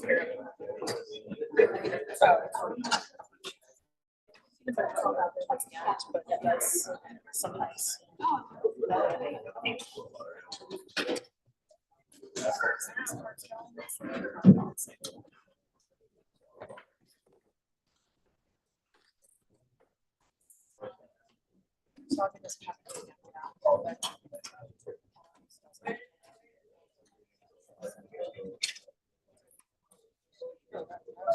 Yeah. Yeah.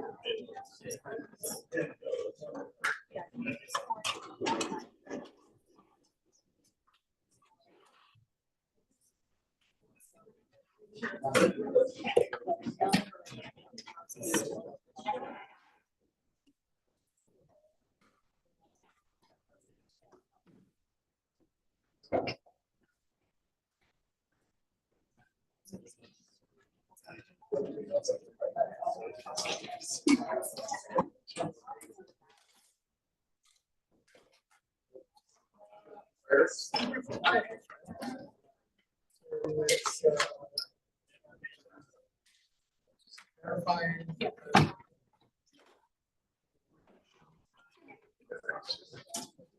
Yes, ma'am.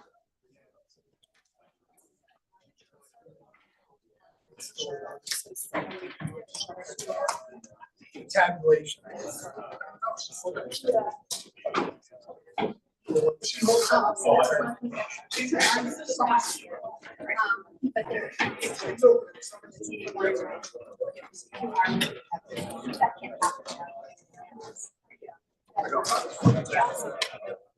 No.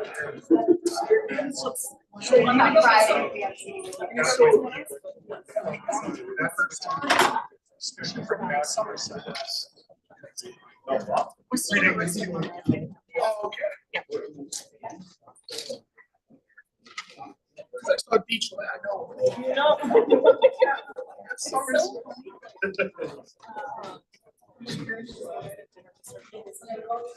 We quiz our kids, I quiz them all.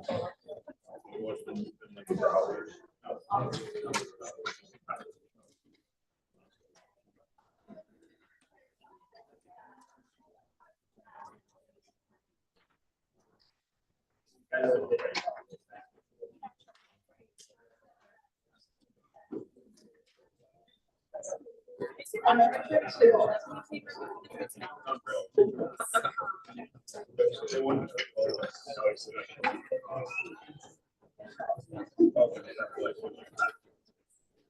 I answer any questions for you?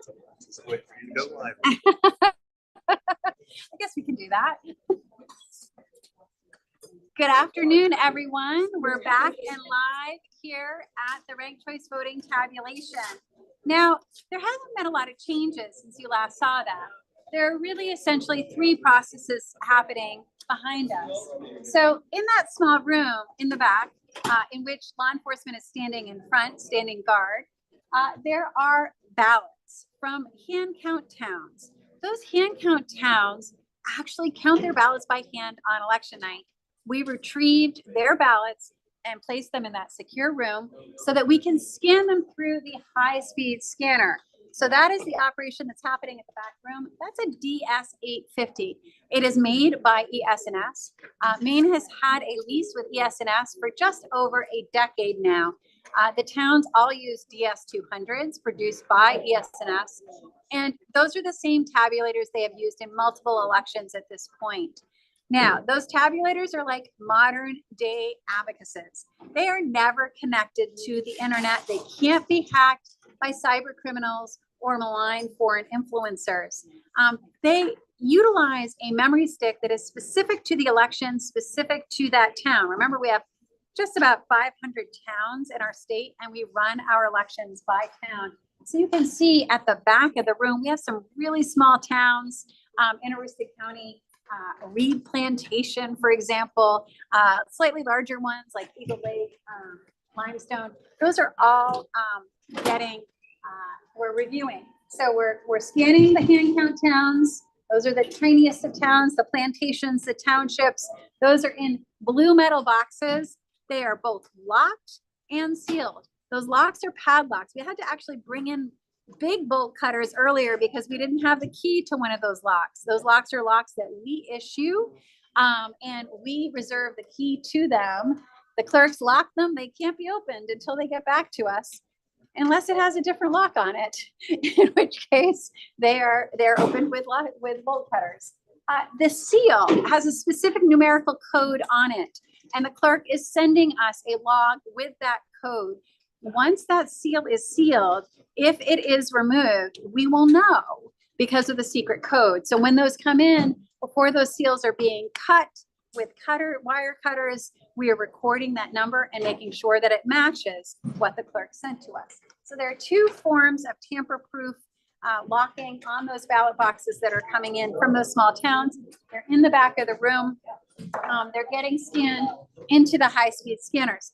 So then at the front, you see login media. What is login media? It is not what people are doing with your friendly Associated Press or television cameras or Maine Public.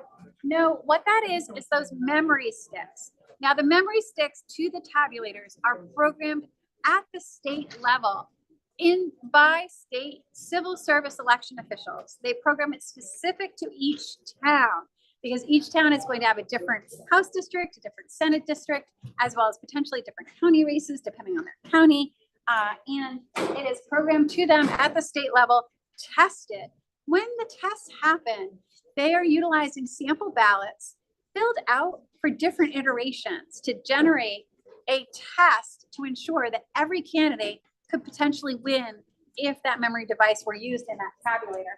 Then those memory devices are sent securely to the municipalities. Now, at the municipal level, the clerks are conducting logic and accuracy tests. Those are not tests that happen in a back room with one person. The clerks are enlisting someone to help them do that. And they notice the parties. So the parties can actually send observers to the logic and accuracy test to see that the memory devices specific to that town are actually working. Again, they use the same process. They use sample ballots produced by us, filled out for different iterations so that it is proven that every candidate would have a chance of winning, that the tabulator in itself is functioning correctly. Now, earlier today, someone text messaged me and they said, is it possible that that memory device could get corrupted between the election staff programming it and the town receiving it? And I said, no, here's why. Not only is that transmittal secure, but that being said, the logic and accuracy test done by the municipality would immediately reveal if there was a problem. Now, the most likely problem that would happen in a memory device is it's electronics, just like your computer sometimes fails, or you might have a problem with a USB device. Sometimes we have to reprogram new devices. If we do that for a municipality, we do it for all of the memory devices for a municipality and send them brand new ones, or require that they scan all of their ballots again. So you can see that they're logging the media from Somerset County. It's a faster process to upload those memory devices than it is to hand scan hundreds, actually thousands of ballots from the boxes. So in the back, they are still scanning ballots from Aroostook County. That's why on my whiteboard, I have not yet eliminated Aroostook County. That's because in the back, they are still scanning Aroostook County ballots from Hancock towns into the DS 850. In the front, they're uploading media for Somerset County. Now, the upload media, first they open those packets, those secure envelopes. They make sure that those memory devices are in those envelopes as required. Then they transport those memory devices over to the media upload table. Now, the media upload table is a bank of computers. You have election staff there being supervised by Director Peckham. They're literally uploading each memory device and the results from that town into this bank of computers. Now, these computers are also not connected to the internet. They are hardened devices. They can't be hacked by cyber criminals or foreign malign adversaries or anyone seeking to corrupt the process. So these memory devices are getting uploaded into these computers, which are not connected to the internet. And then all of those results are getting consolidated. Now we're consolidating, we are printing reports by precinct. Now, most precincts are towns, right? Maine doesn't have a lot of precincts because we run our election at the town and municipal level. Some of those towns might only have like 10 voters, 20 voters, 40 voters. And so the memory devices are getting uploaded. We're on Somerset County there. Meanwhile, if you look at the table with Director Packard, she is stapling some materials together. She is sitting with two people who are actually verifying the vote totals. They're looking at the election night counts and they're comparing those to the printouts that are being generated by the computers back here that have the results from the DS 850 as well as the memory devices. So every town's results gets compared against the election night results. Now, I spoke with Director Peckham just a few minutes ago. She told me that so far, so good. Every town is checking out. That's what we like to see, that when the ballots are scanned, when the memory devices are uploaded, that those totals match and are verifying the vote from election night. So once that vote is verified, then of course, we let the computer do the work for us. In a few days, we will be running the ranked choice voting tabulation, reallocating those second choice votes that had not, people that didn't choose Golden Ontario in the first ranking will get reallocated. We'll run the numbers and we'll know who the final winner is. But for now, there's a lot of processing because we have to upload all of those memory devices and we have to scan all of those ballots. So as far as the scanning ballots, we're still in Aroostook, our first county out of our 17. As far as memory devices, 11 counties that we're counting in CD2. For the memory devices, we're on our third of 11 counties. So this is going to be a multi-day process. This is what we expect. In 2018, of course, it took us 5 days. In 2022, we did it in 3.5, but it's better to go slow, to go smooth, to go smooth, to go fast. It's better to get it right, to make sure that it's accurate, most of all. So patience is the watchword. We'll be back in a few. For now, we are just watching the process unfold.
Who's that?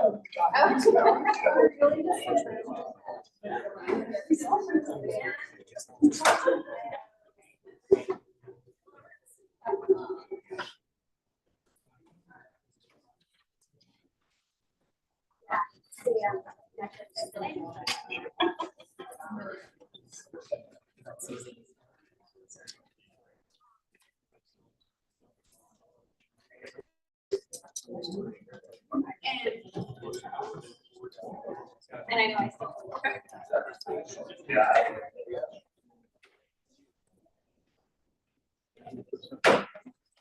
Yes. Oh, David wants it. Yeah.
Yeah.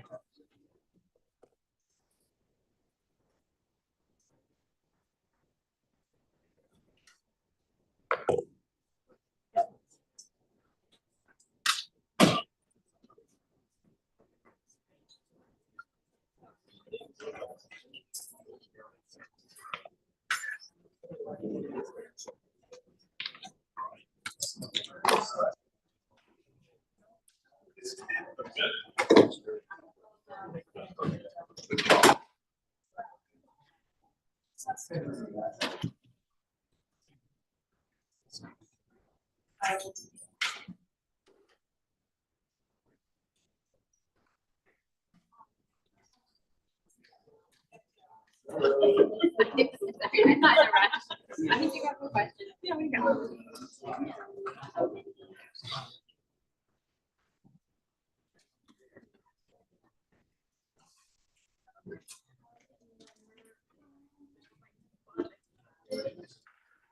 A list of towns.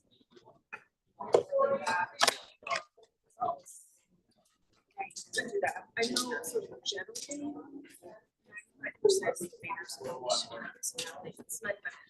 Mayor's Village counts. Oh. Is an old CV2. Yeah, but even that's.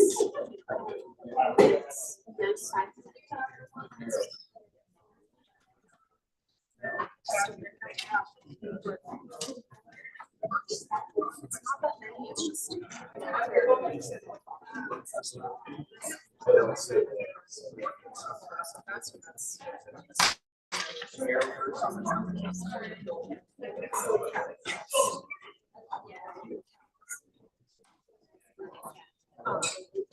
So we started with a list of heard and watched it for away. Forget something, so they have a more. So just like was yes,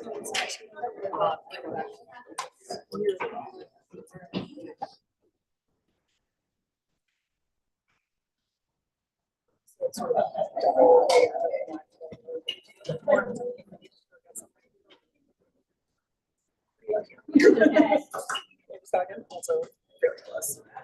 Simply discovered that you needed to go get something holistic. How do you rather find out today or like tomorrow morning than at the end of the process? Yeah. Okay, but I can say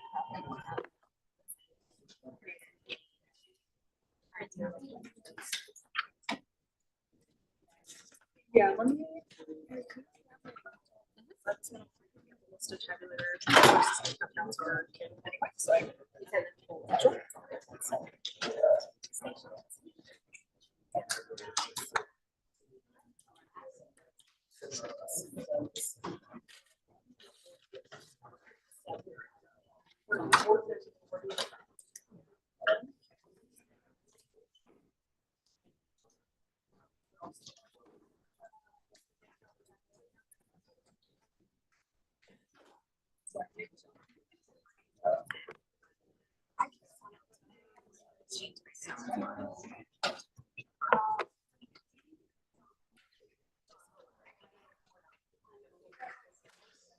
and it's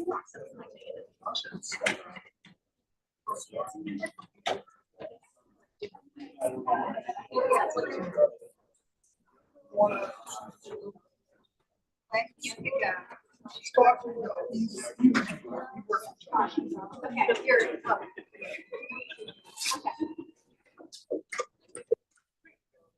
so it'll be so we'll do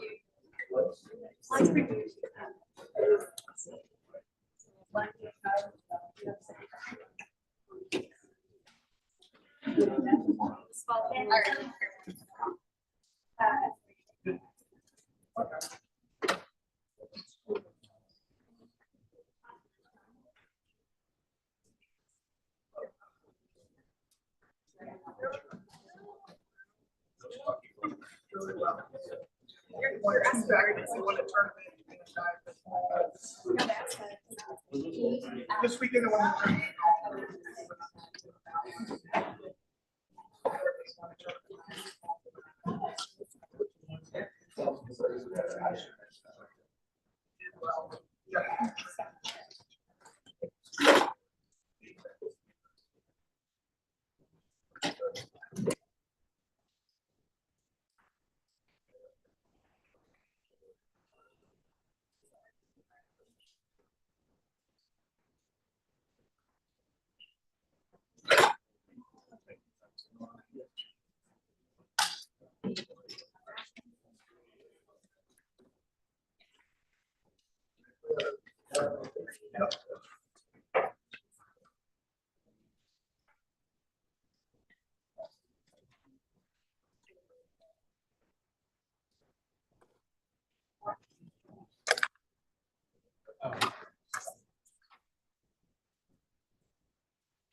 R.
See.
talk to the.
So our eagle-eyed observers will note that Jehan and Grace are into Piscataquis County. Up here, looking at getting out those memory devices from the tabulators of those towns. Meanwhile, they're still unboxing and running through the high-speed tabulator, that DS850 from ES&S, the ballots from the hand count towns in Maine. Just looked it up, and 155 of our municipalities here in Maine still hand count. Those are generally fewer than 500 voters. So it's a small number of ballots in each municipality, but several of those, and it takes a while to get through those layers of security on the boxes, flatten them, unfold them, feed them through that high-speed tabulator. So we're still working our way through Aroostook County on the hand count towns.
Yes.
Thanks.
So my understanding is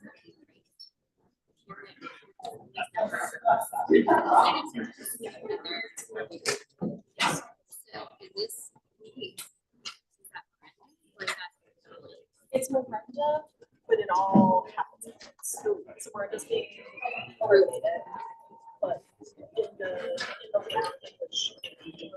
The process. I calculate it and then we. Yeah, it's all so I think this is sort of what always happens, but the blocks are. Yeah. All right, thank you.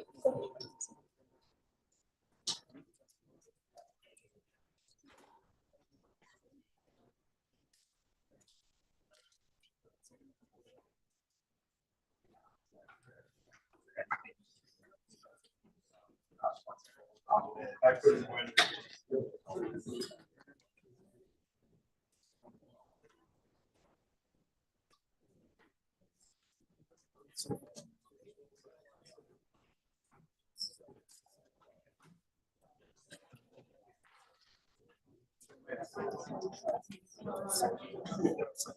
Yeah.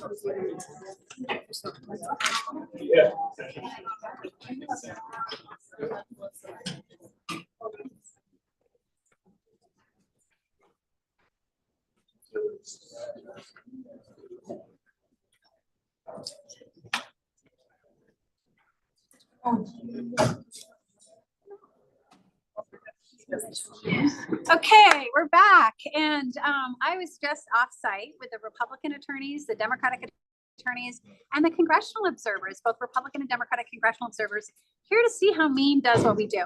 Now, obviously, we are very proud of our elections in Maine. Remember, in 2022, we were first in the nation in voter participation. More Mainers turned out to vote in Maine than any other state in the nation. 2020, we were number 3 after Minnesota and Colorado. We won't know how we ranked relative to the other states until we report our voting data to the Federal Election Assistance Commission. They look at all of the states and they will publish official figures in the spring likely. So this spring, get ready to celebrate. I'm hopeful Maine will be number 1 again. Now, what do we love about our elections in Maine? We love that we run our elections at the municipal level like every other place in New England. The New England towns have that town meeting tradition. Really strong tradition of local control in our constitution. So that's why you are seeing boxes of ballots. Many towns only have 1 box of ballots because there just aren't that many ballots in that little town. And that's why they can count by hand pretty easily on election night. Now, we are making sure that those ballots are getting scanned into the high-speed DS 850. I'm going to walk back and find out what town we're on.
All right, so I have some updates. In Aroostook, we have about 8 or 9 towns left to do in Aroostook County. That's what you see with those boxes in the back. So our elections team, they opened 2 locks that are on every ballot. One are the seals, and the seals have a specific number that the clerk has recorded and reported to us. We have logs of those seals. Those can only be cut with cutters. And we check when we receive that, does that lock have the same seal and has it been, is it secure? We also have padlocks. Now we have the keys to those padlocks, unless they used a different padlock, in which case we're using gold cutters. But again, those are twice locked, they're tamper-proof, and there's strict chain of custody from the town. The clerk has to sign off with law enforcement. They sign a log. Law enforcement brings it here to 45 Commerce Drive. They sign a log. So there is strict chain of custody documentation. So we have about 8 or 9 more towns in Aroostook County where we're scanning the ballots from those secure metal ballot boxes. Now, over here, you can see we're logging in media. What is that? That means we are recording what absentee ballot sticks we have from what town. And so they're opening those secure envelopes that came from the towns. They're checking to make sure that they've got the right number of memory sticks. They're logging those in. Then they're bringing them over to the media upload station where we've got computers here that are never connected to the internet and they're uploading data. Now we are logging and uploading data from Penobscot County. That is actually our 7th out of 11 counties. So those memory stick uploads are happening at a much faster rate than the ballot scanning. That is not to be surprised. That is to be expected. So the memory stick uploads will probably continue to happen fairly expeditiously. The scanning, we go slow to go smooth to go fast. And so that's where we're at. I did take those attorneys back to the secure room where the ballots are. under camera view. The attorneys for both parties, both the Golden and the Terrio campaign, had that opportunity to see for themselves how those ballots are being stored and ask questions. Those are in undisclosed secure locations here at 45 Commerce Drive, which is of course co-located with the Maine State Police. That's all for the afternoon update. Mainers should be very proud at the meticulous, detailed nature of this review and verification of the vote. And actually, you've got three folks over there. They're literally looking at the election night tallies and the reports that are coming off of the computers to verify the vote. We'll be doing that over the next several days for all of the counties. Stay tuned.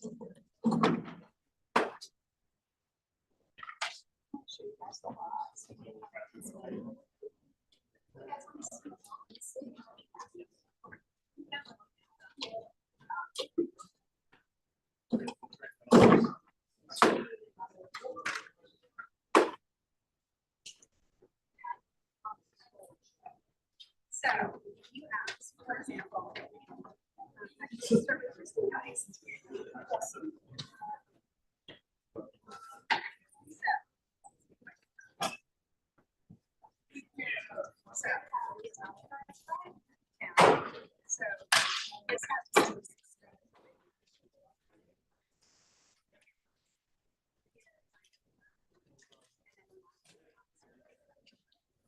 that person gets ready to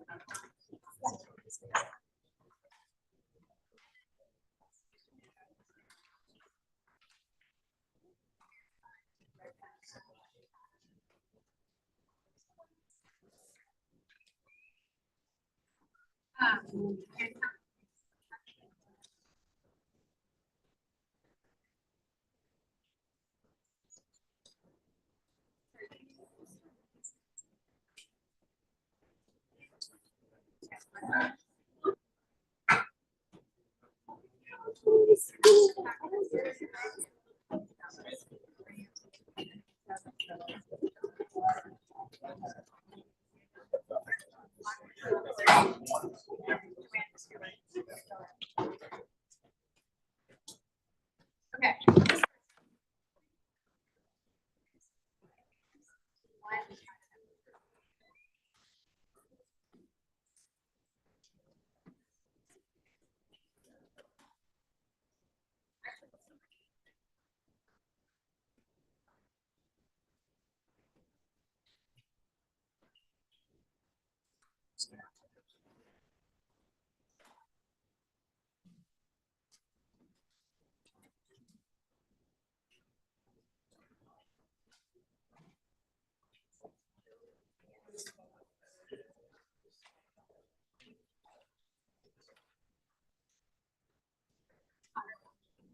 Okay, so the character clerk is signing off. So there are 13 boxes.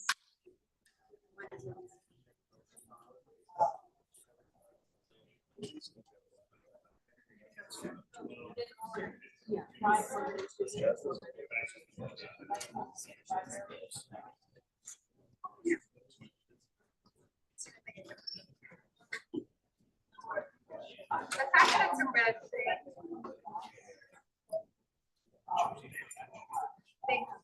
The hashtags.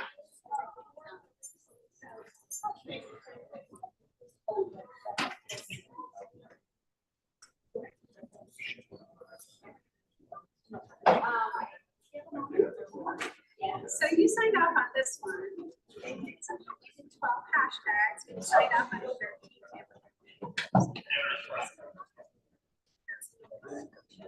Yes.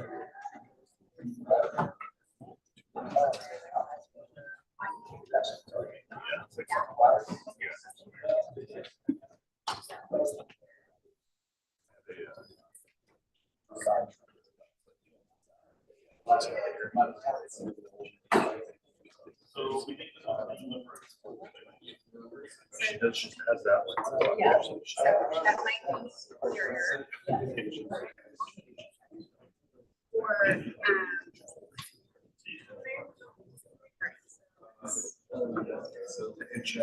We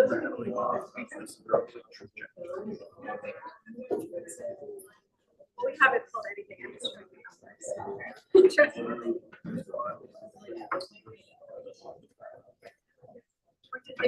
numbers.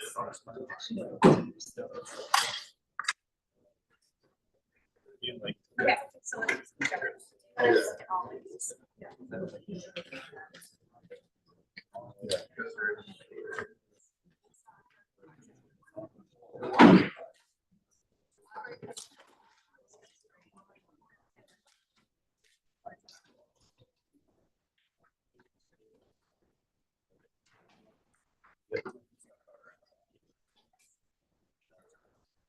She's obsessed with mine.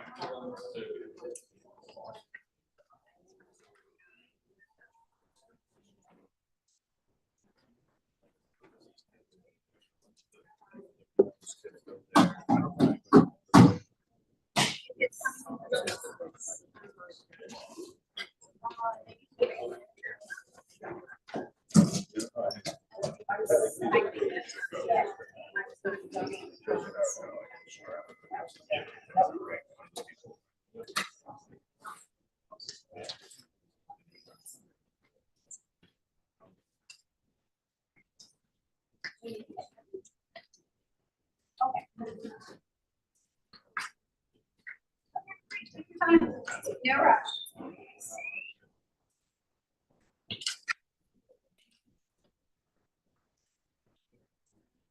No one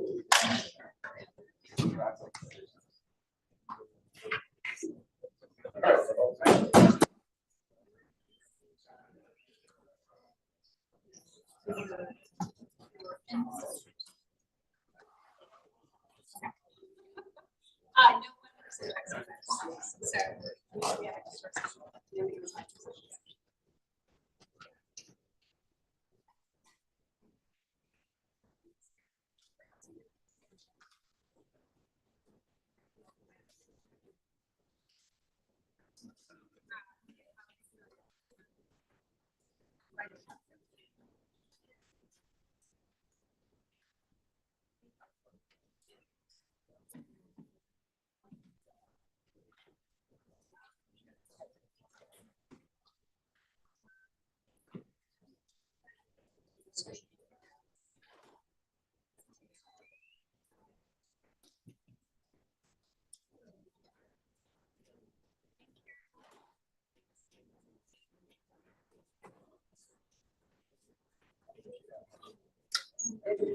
so, yeah.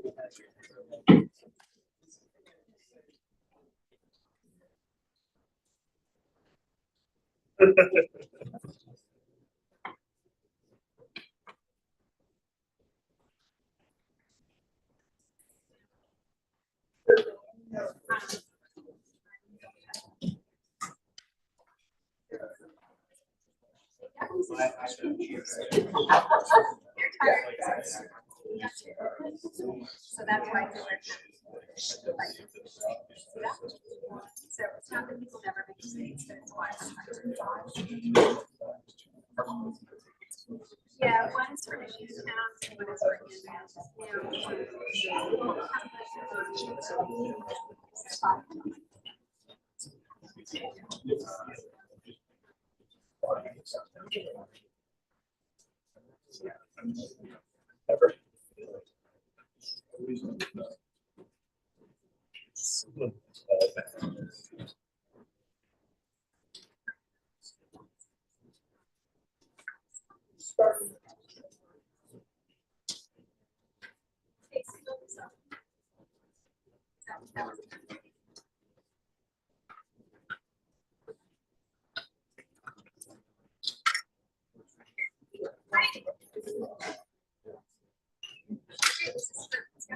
Let's keep it here and explain a couple things. Okay, so first of all, we got the back. I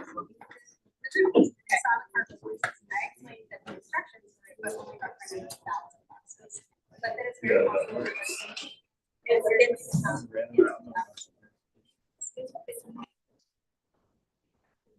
Such a cyber also we have a lot more in terms of cities that that's much a larger percentage.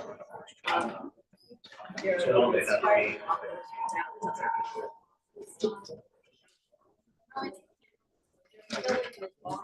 they're filling the boxes. The day of the election, they're filling. So we had to this time to have the official state of the Secretary of State's office. When the research open away so it's not a trap, we're gonna see some. If they had, we instructed them to put it on their.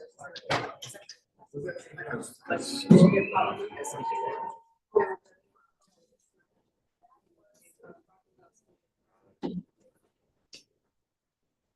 So this one is a good example. We saw on purpose, and the question was, do they have to differentiate participant cardboard and competitive it was a We did not specify with the protector.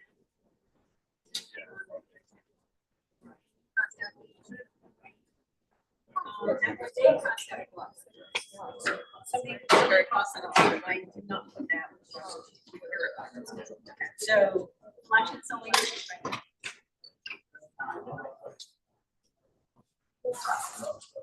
oh, yeah, so, I mean, it was an additional box when it landed here.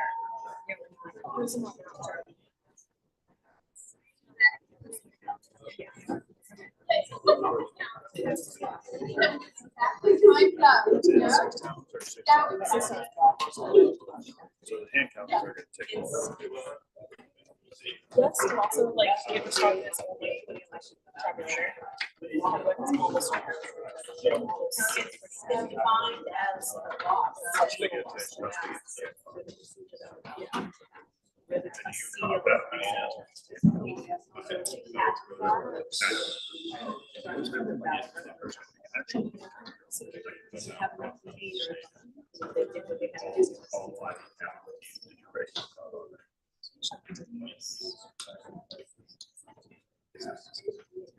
We were. And sometimes we have to think on our feet, especially before. And we had such a high. And because we had. This was the years, 17 inches long.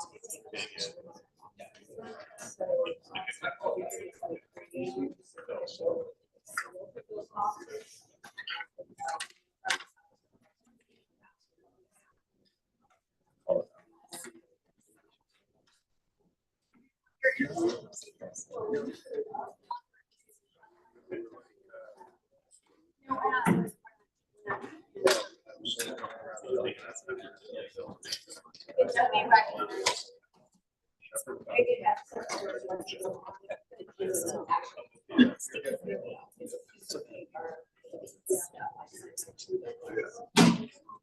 They're supposed to take it over the single box and show you.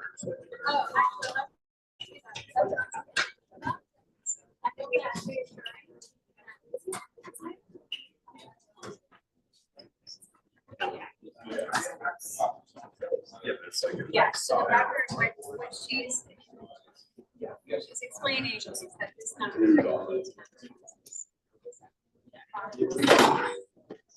And the tamper is. That sign.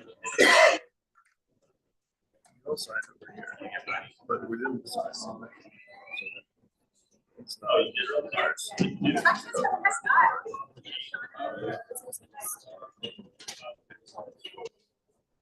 That's your immediate.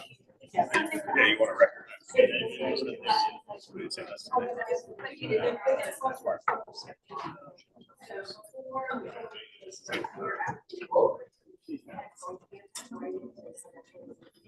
College credit. Make sure that.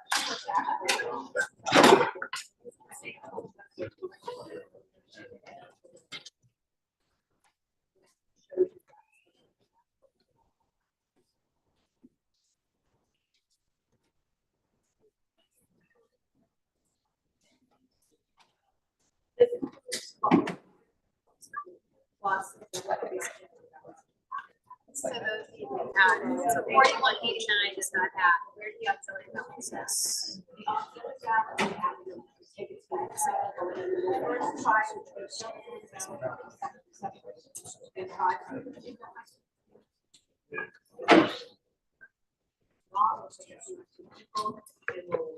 For those as manual tasks. Onto it.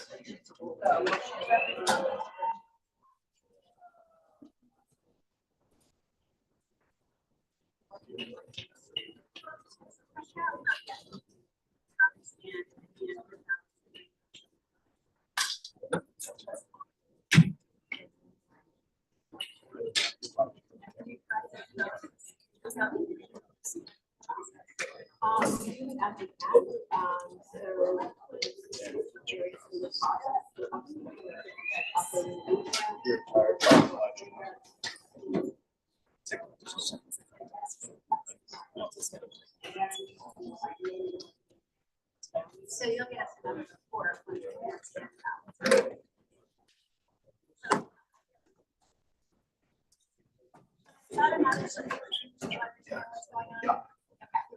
This is what is this is what should be on the teams. Should be some because they're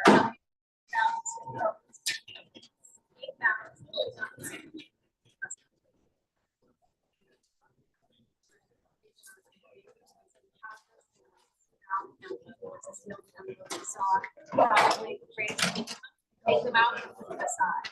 So they put aside and at some point, I put a team. Rough styles and things, and then that's what get added.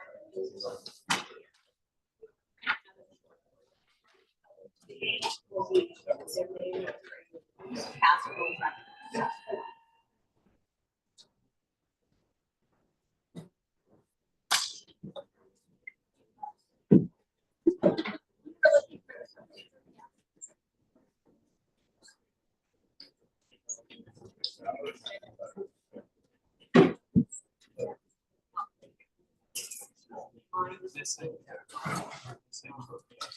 I asked him. Yeah.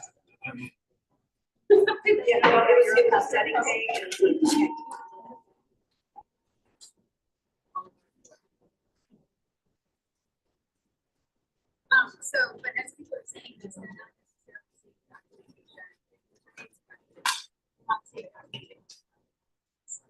necessarily Sure. Yeah.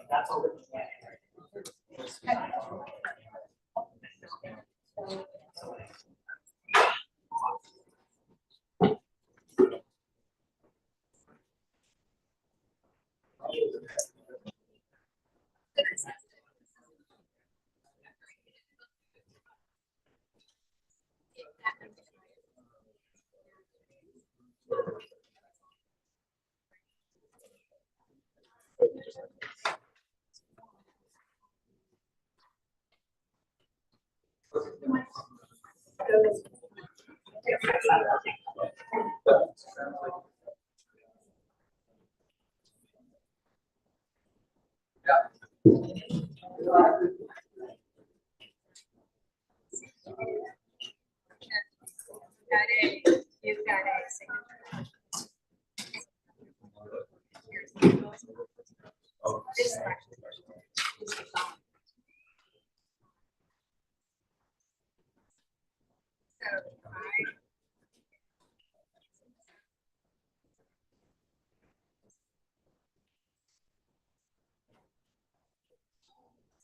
So I suspect.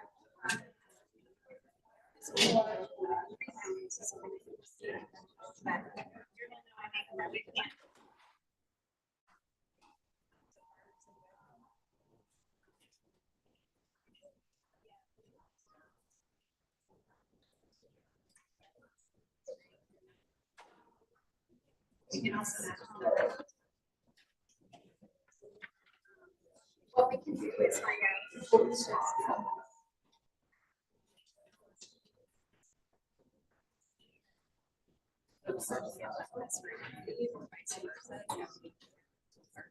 certain percentage where they get. Maybe that's what's recommended.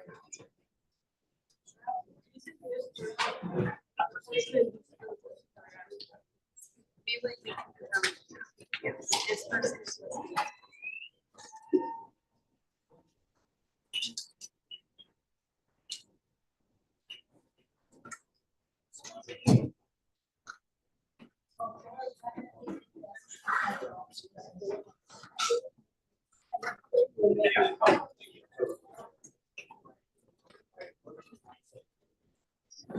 Maybe this is what we're doing. And maybe that is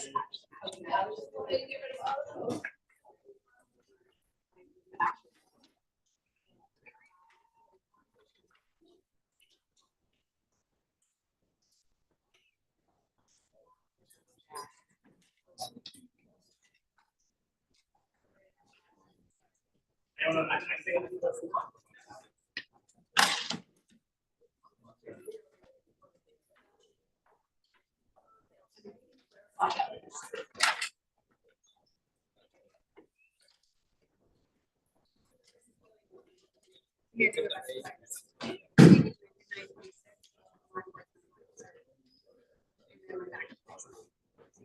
The 926 matters.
If you've got 17 boxes,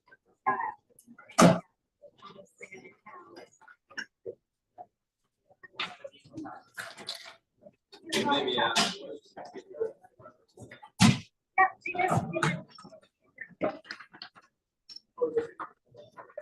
some people. There are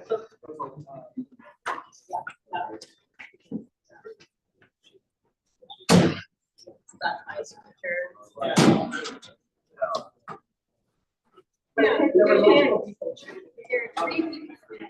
We had it back on Julie Lynn and now I have. So it's like.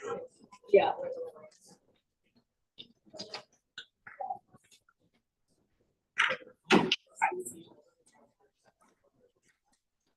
And it may be that the municipal official started at the law.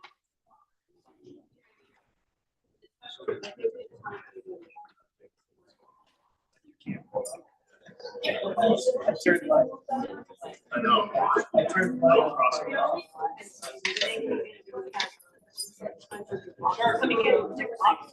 He said.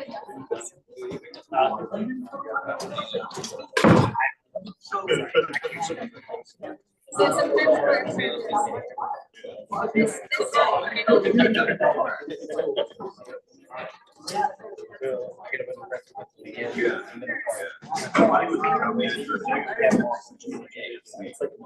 Oh, yeah. Yeah.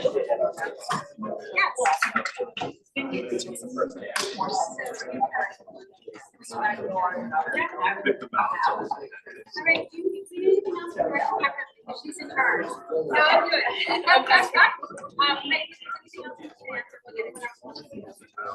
We'll get you an updated report. Yeah, like I called and it was like. Yeah, so.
So we can see secretary and the lawyers with the campaigns and the observers just finished, or mostly finished, going through the logs.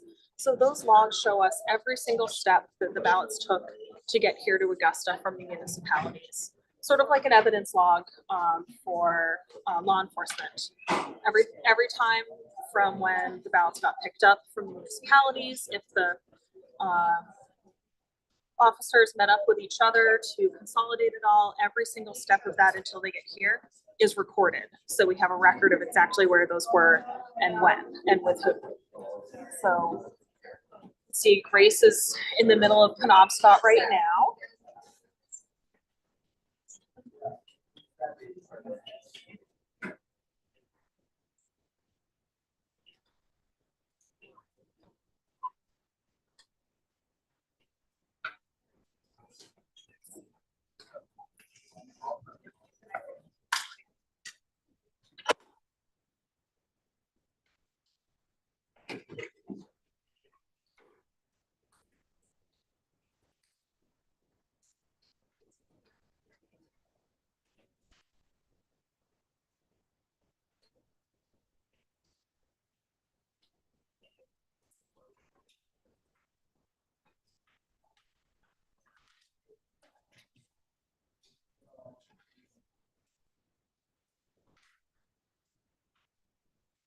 She means that was her. She was using.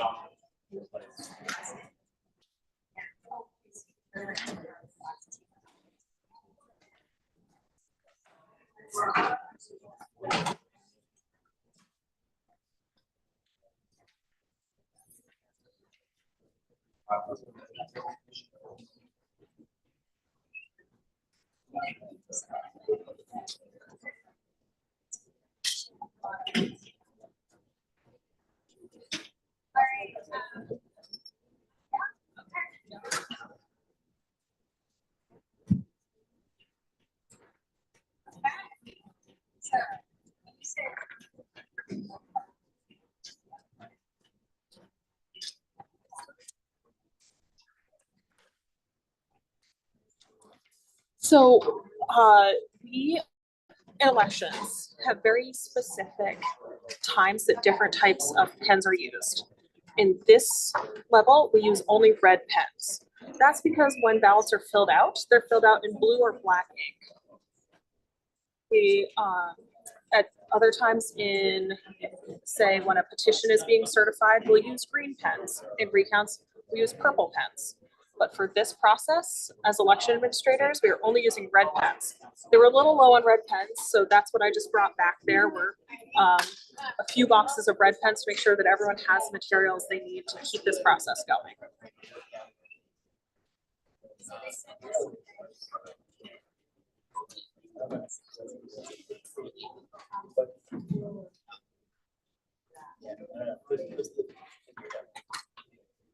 Go check and see what town we're in for the hand count, so I can give you guys an update on that.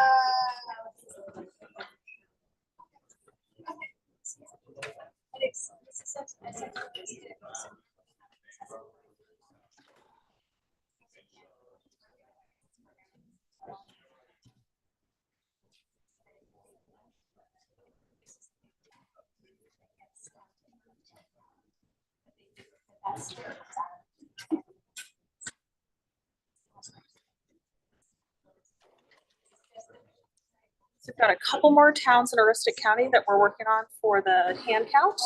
You can see those last couple blocks. Right now you can't see them as well, but they're John's taking care of those last couple boxes of hand count towns, getting those unfolded and flattened out of their containers working on those seals and the locks, those multiple layers of security.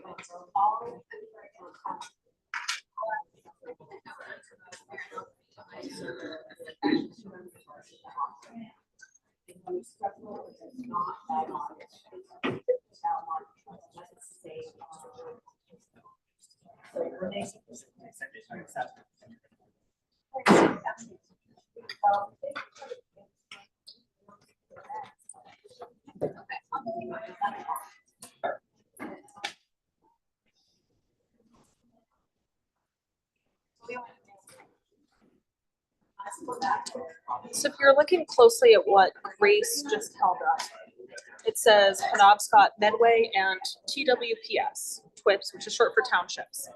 In a lot of places where there's unorganized territory that people live in, they vote in a municipality close to them that is actually holding the elections, because there might just be 2, 3, 4 people in an unorganized township, and the municipality nearby them is the one conducting an election, so they go in there to vote.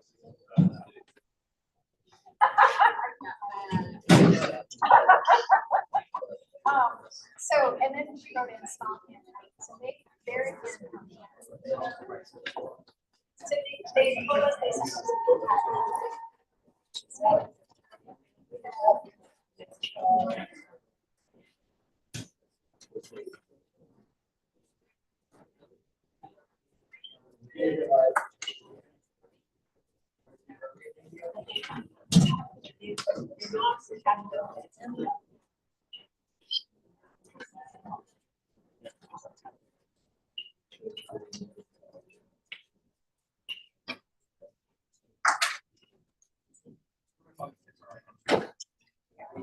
And they also ran private.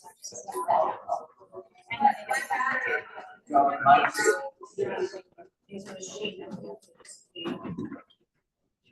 And we can see Detective Horning wheeling some of those ballot boxes back into that room on the other side of this room for safe storage again.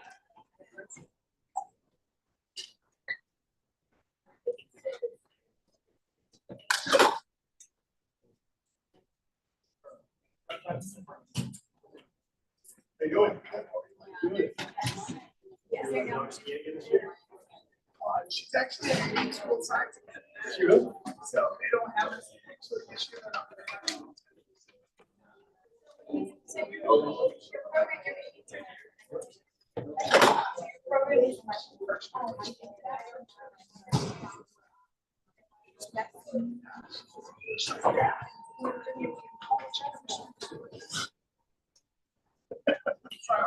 They lost me a call. Yeah.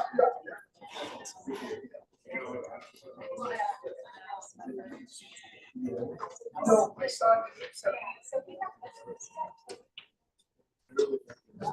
Yeah, I know. It's weird.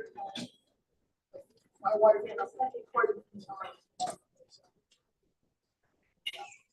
Well, I don't trust. Yeah. I just like.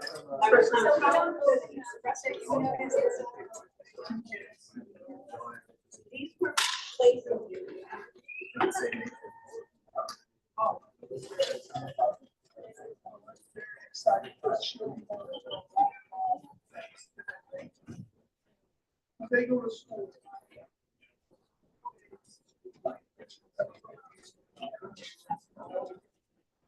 No.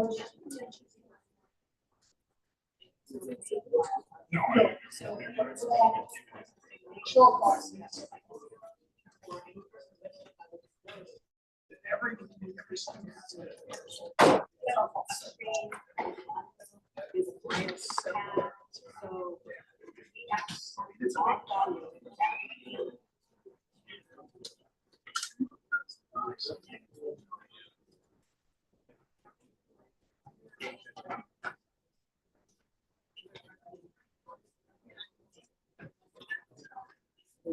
Sure.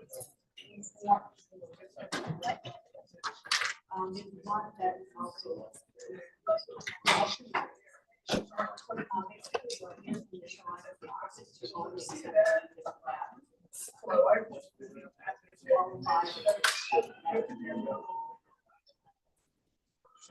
So right now we can see on this other camera that Director Peckham is explaining how our accessible voting machines work. So if anyone can use them, but they're there so folks who need to hear a ballot or use Braille to read a ballot can vote without needing assistance if that's the way they choose to vote. So there's one of them in every single voting location in Maine. So next time you're out and voting, maybe that's something you want to use or you just want to, you need to use it. But they are available to everyone in voting locations.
Kind of like one of those things.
They were separating them out because the sticks that go over to our upload team members, so they're not bundled.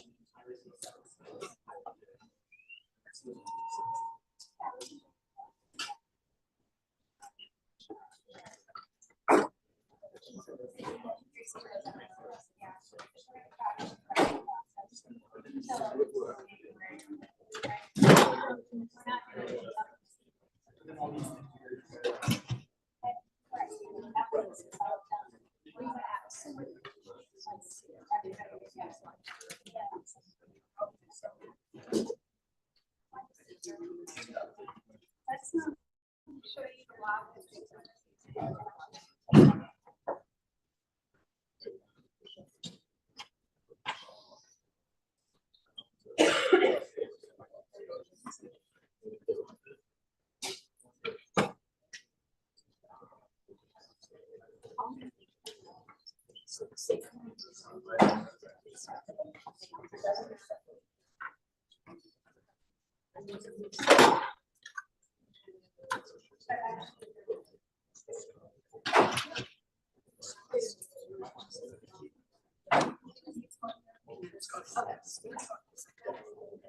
you can see on the back table there, we've brought out our first ballots from Washington County.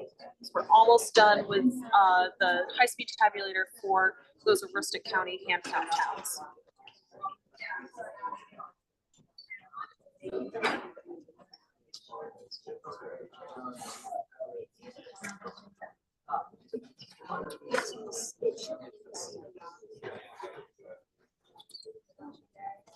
Yeah.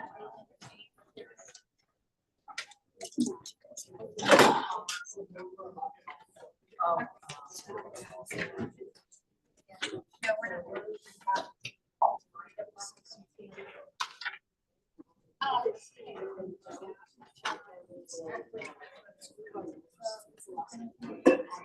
Hi, how's it going? Good. Should I?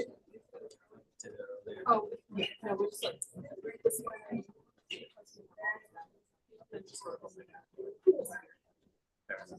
So you guys haven't got any of the counts yet? Not fully, so we're, that table of the balance is the last of the stick hand counts. So, So getting- yeah, and then, so two reasons. One, it was Washington, our first away, they were like, hey, you guys forgot about something.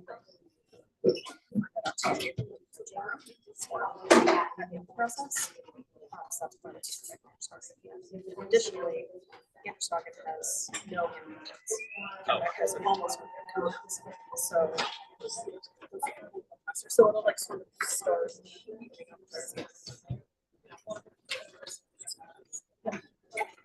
Sure.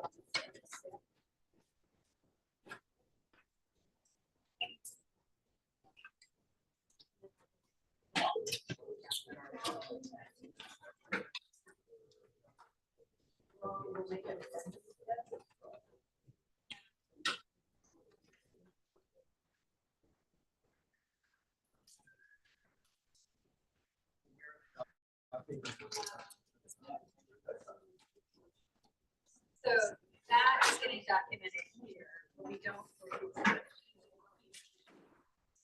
So you're not documenting transmittal things.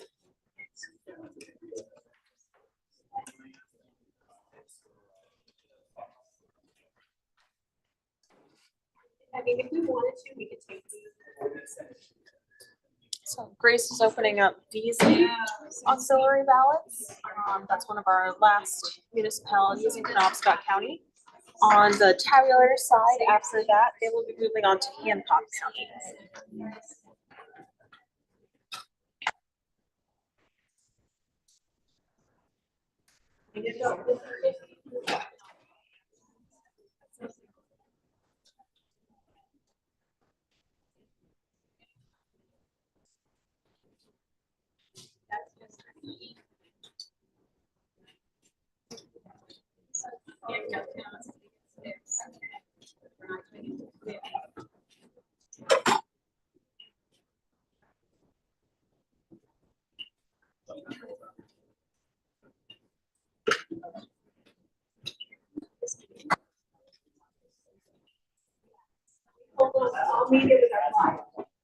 And it's all organized by the board, so it's not.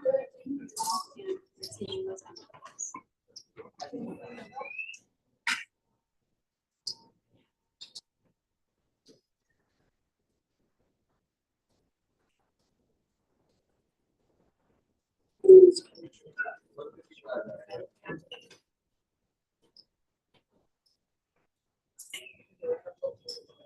Do that today. Maybe on Friday, if you're interested, we could do it for you after everything's over.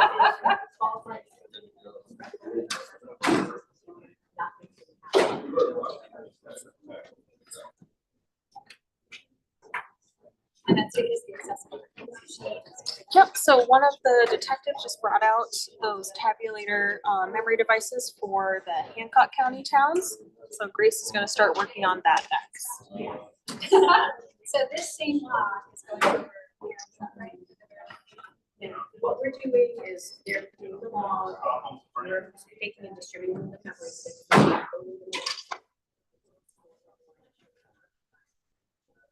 Overcoats are where they vote in the material, right? Correct. They like to vote. Undercoats are where they vote. They are. Undercoats are where it's applied, right? Or the write-ins are where they fill the write-in. Yeah. Right. A real vote.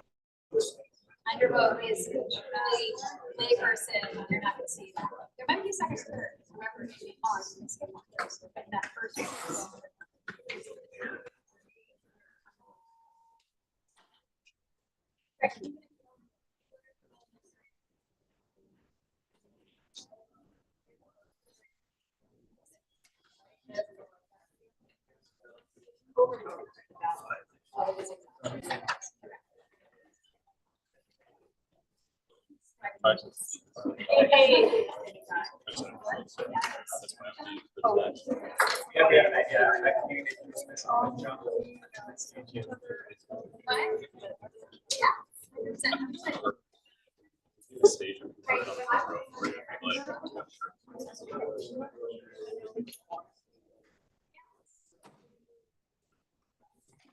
If I can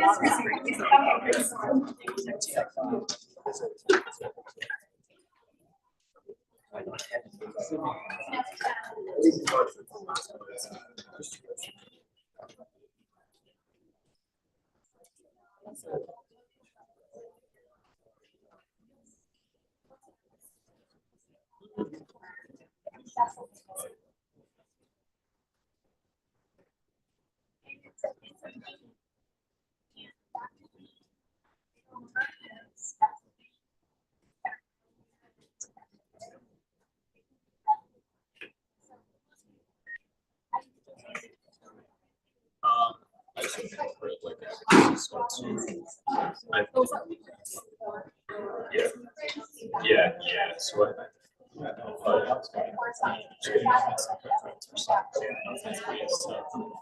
yeah. So it's.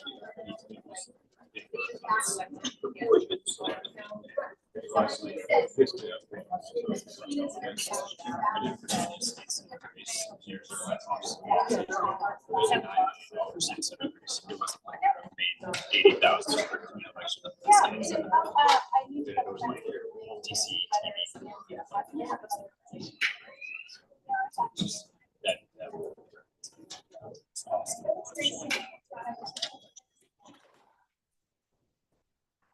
Yes.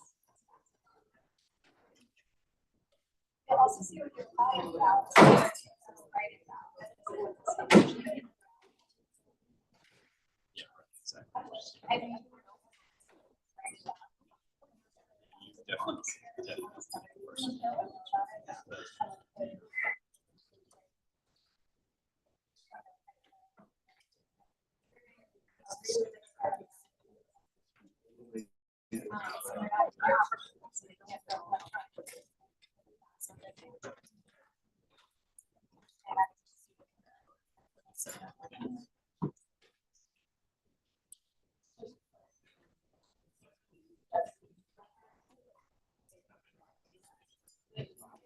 I mean, this one is more fun.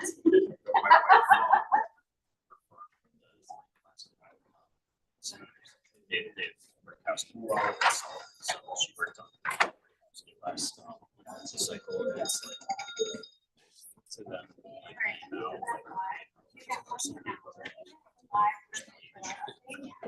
Yeah, just there. Like which so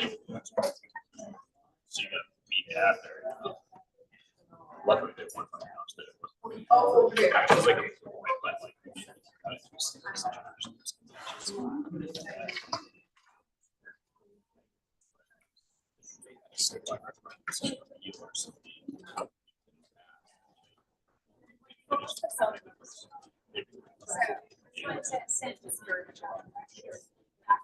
yeah.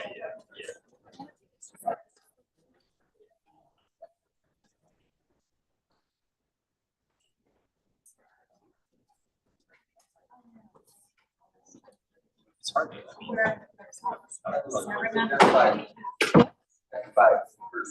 Great. Here. I got it. Right on it. Right. It's Monica has stuff like that.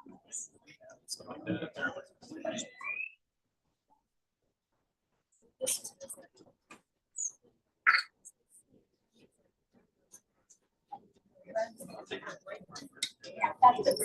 Oh, yeah. Finding it, always finding it. Yeah.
Yes.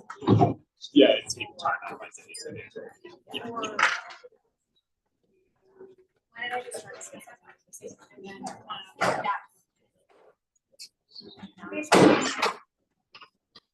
Yeah, so I only explained briefly what you guys were talking about together, so if you want to go more into that, that'd be great. Welcome back. This is Secretary Bellows. We're in our last hour for the evening of ranked choice voting tabulation. Now, at the back of the room, we're still scanning ballots. Almost done with Aroostook County. Our hope is to finish scanning Aroostook County tonight. That will leave 10 counties where we may have to do hand count towns. But remember, Aroostook has far and away the most number of hand count towns. You can see with immediate upload, we are at Hancock County. Oh goodness, Hancock County is the 8th county of our 11 counties. So with the uploading of the memory sticks, that is going much more quickly. Now, I've been sitting with the congressional observers. They're at the end of the table back to Ms. Reed and Donald. Do you want to wave? Reed and Donald are with from Congress. They are very interested, obviously, in who wins Congressional District 2. And so we've been sitting and looking at the logs. Now, the logs are the chain of custody logs. And that's where clerks in each town fill out exactly how many of those blue boxes did they have? How many of these envelopes did they have? They fill that out, they sign it, and they date it.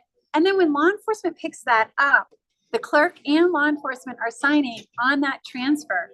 Then when law enforcement brought it here to the secure facility, elections officials were again signing and dating that transfer as well. So you have those signatures, people verifying, yes, I picked up, say, 17 boxes in Presque Isle, for example. And that is, the clerk is signing off on having delivered it to law enforcement. And then law enforcement is signing off on having received it. And then when they deliver it here, they're signing again. So there are lots of questions about the transmittal slips as the attorneys are looking through those. They're asking really good questions. What happens when a clerk sends us something we don't need? Well, we make a note.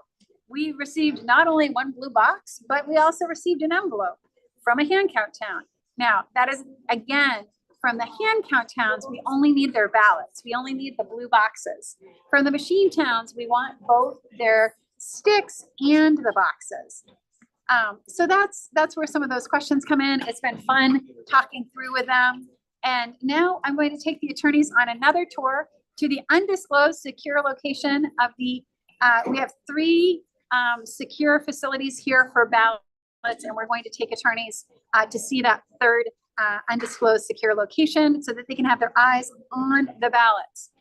So that is what is happening. Again, you see some activity in the back of the room.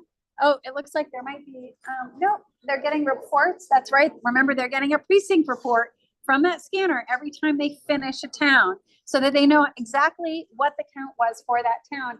And that report is something that's getting checked over at this table You could see he went from the machine to this table with that report, and they're checking it against the election night tallies to make sure the election night tallies match those reports. Work continues apace. Our team has been doing this virtually without a break. They're going to go for 1 more hour till 6 p.m. I'm going to take a little walk with the attorneys, and Emily Cook is going to be on deck.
So in the back, you can see Secretary Bellows speaking with our members of law enforcement in front of that room that is holding the ballots from the hand count towns, the tabulators from the tabulator towns, guarded by our members of law enforcement.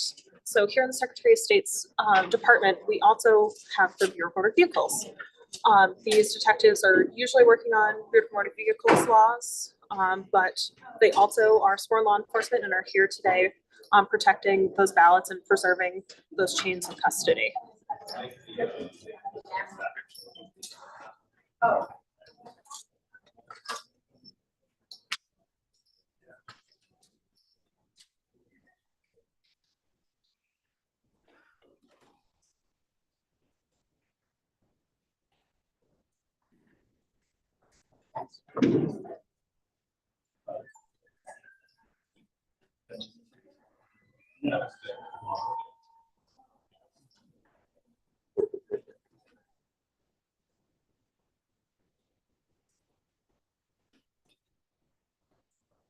So one thing you can't see on screen right now is all of the people watching here. So we have folks from both campaigns, other observers, folks in the media here to observe it in person.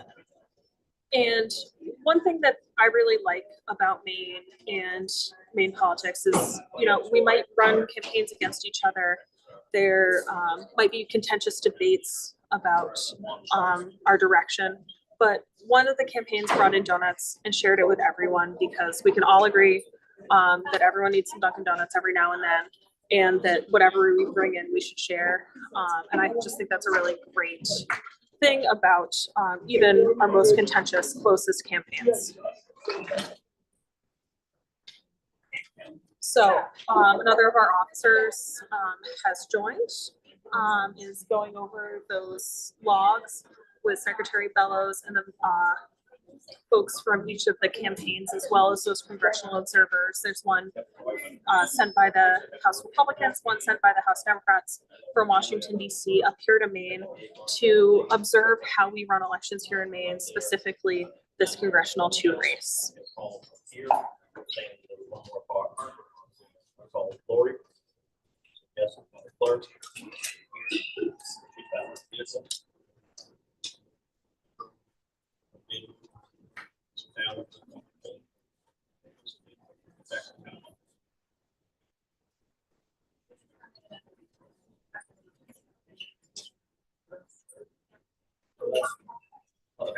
she was bringing it from home to He London. never So I arrived there, got her, showed the car, the location, and she photographed it.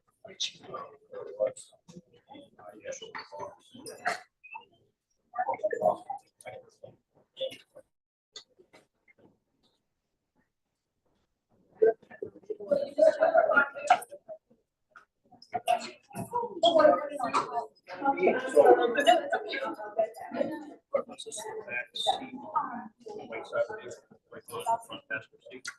So this is black.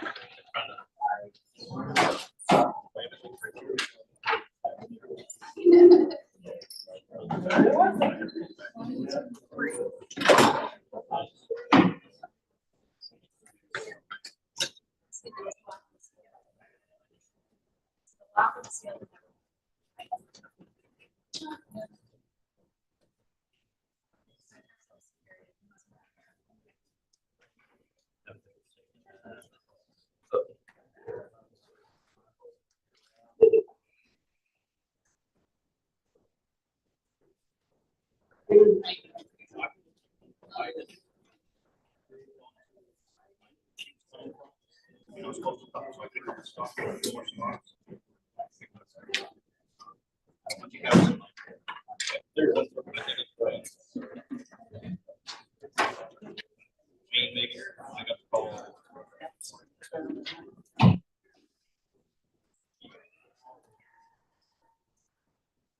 Yes, my understanding is, that's my understanding.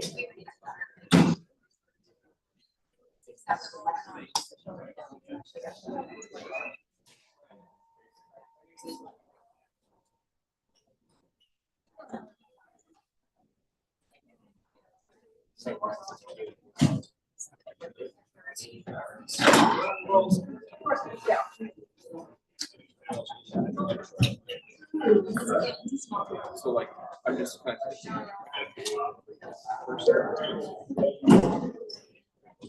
Or whatever, wrap it, come back and side. Is there any like?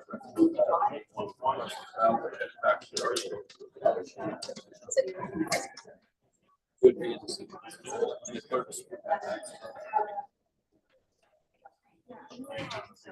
Yes. So the good news is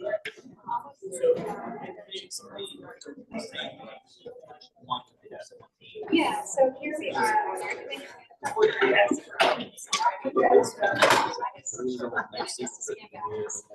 every device is you guys can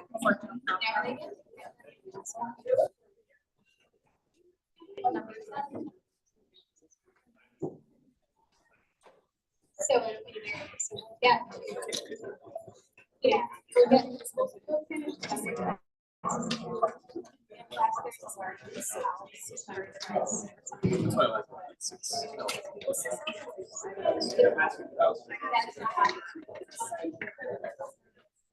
But this year it does not. So the handstand acoustic is going to be the counting. So tomorrow.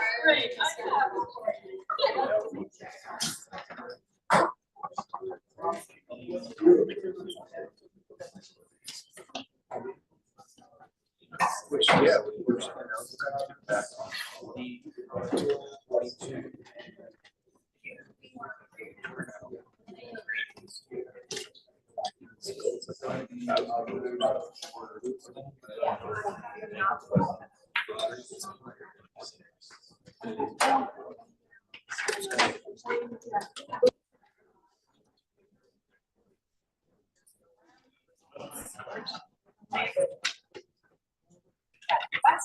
Weston, and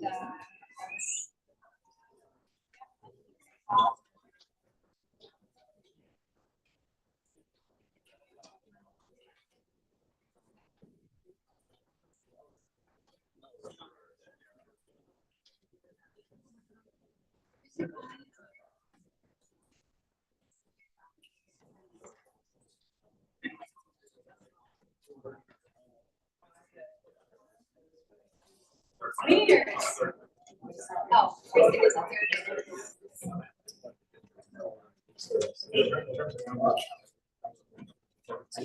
Like how it's like. This county.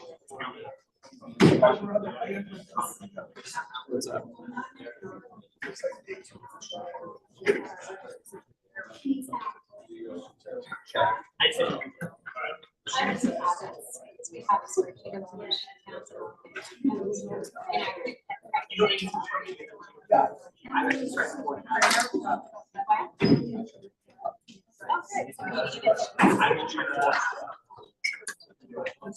So Secretary Bellows is still talking with folks about those logs between of the ballots where they were, with whom, from the clerks to here, and every spot along with the law enforcement.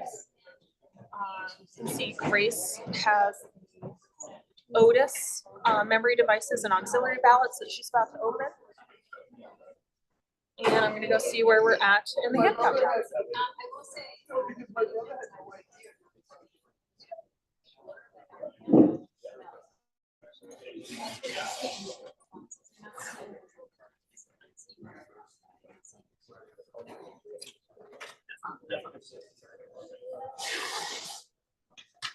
Yeah, no, but it's useful.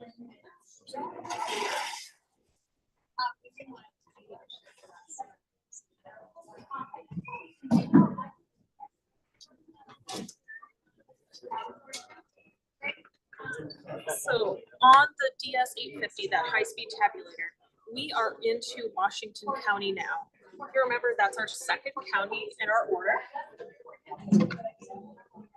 So we're starting with Aroostook and Washington because they have a lot of hand count towns, and because if there's anything that wasn't delivered to us as needed to be, we want to know about those faraway counties first, because then we can go pick those materials up.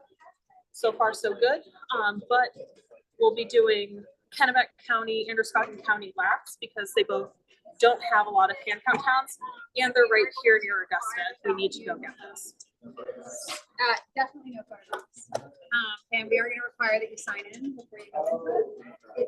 It's owned by the.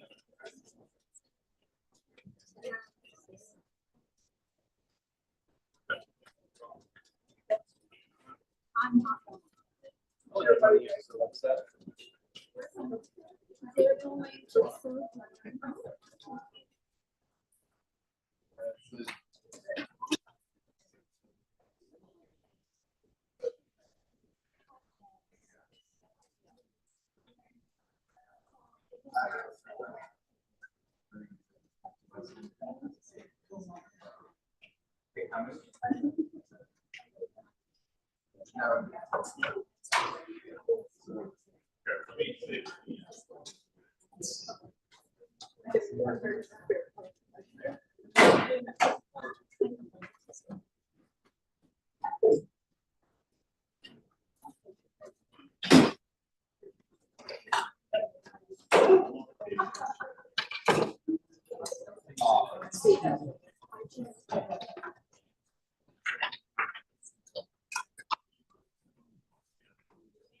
Yes.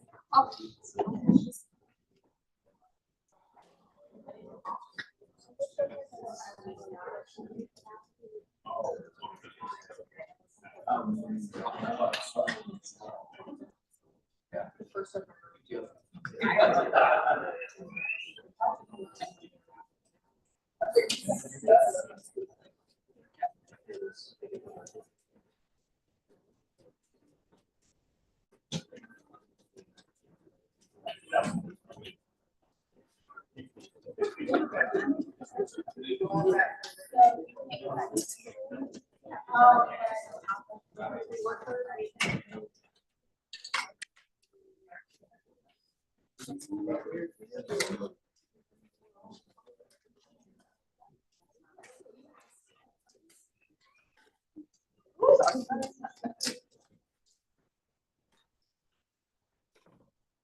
I saw this.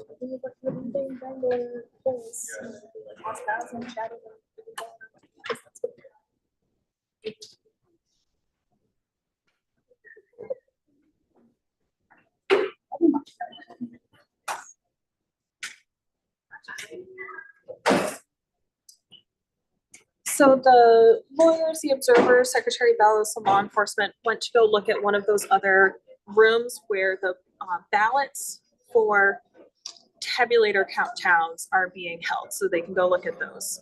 Again, the ballots in the hand count towns as well as the memory devices for the tabulator towns are in this room over on the other side of here. But we have all of the boxes of ballots for all of the towns already here on site because law enforcement went around to go pick all those up from the municipalities on Friday. And anticipating a recount, which is done all on paper, we collected everything all at once to try and minimize those hours on the road for the detectives.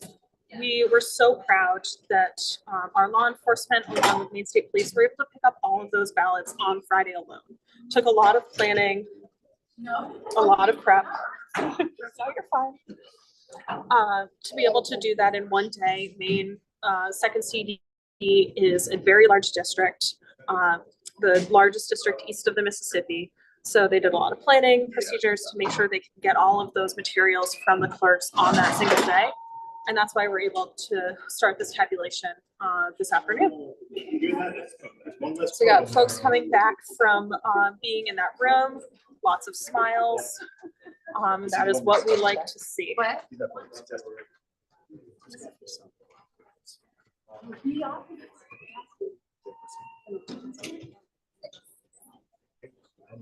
Mike, would you like this?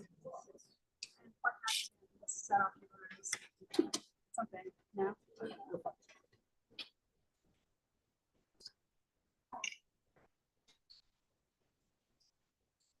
So we have everyone back in the audience again. Law enforcement bring these dollies back to their storage spots. Yeah. Holding on now, it's dark out. See, Grace and Jahan are almost done with Hancock County.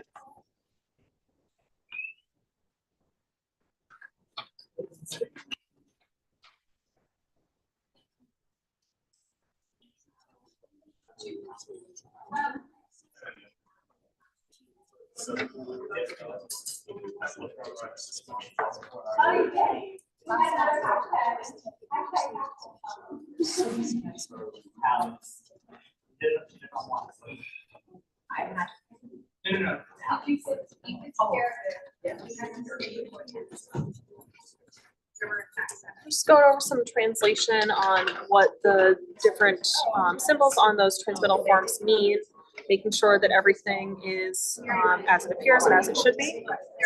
All of this, again, happening out in the open, whether here in person for folks or you all on the live stream watching it from wherever you are.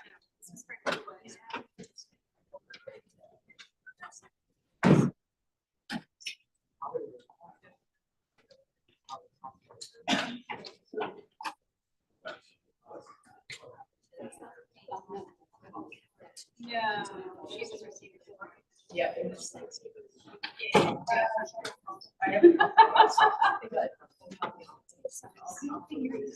Yes.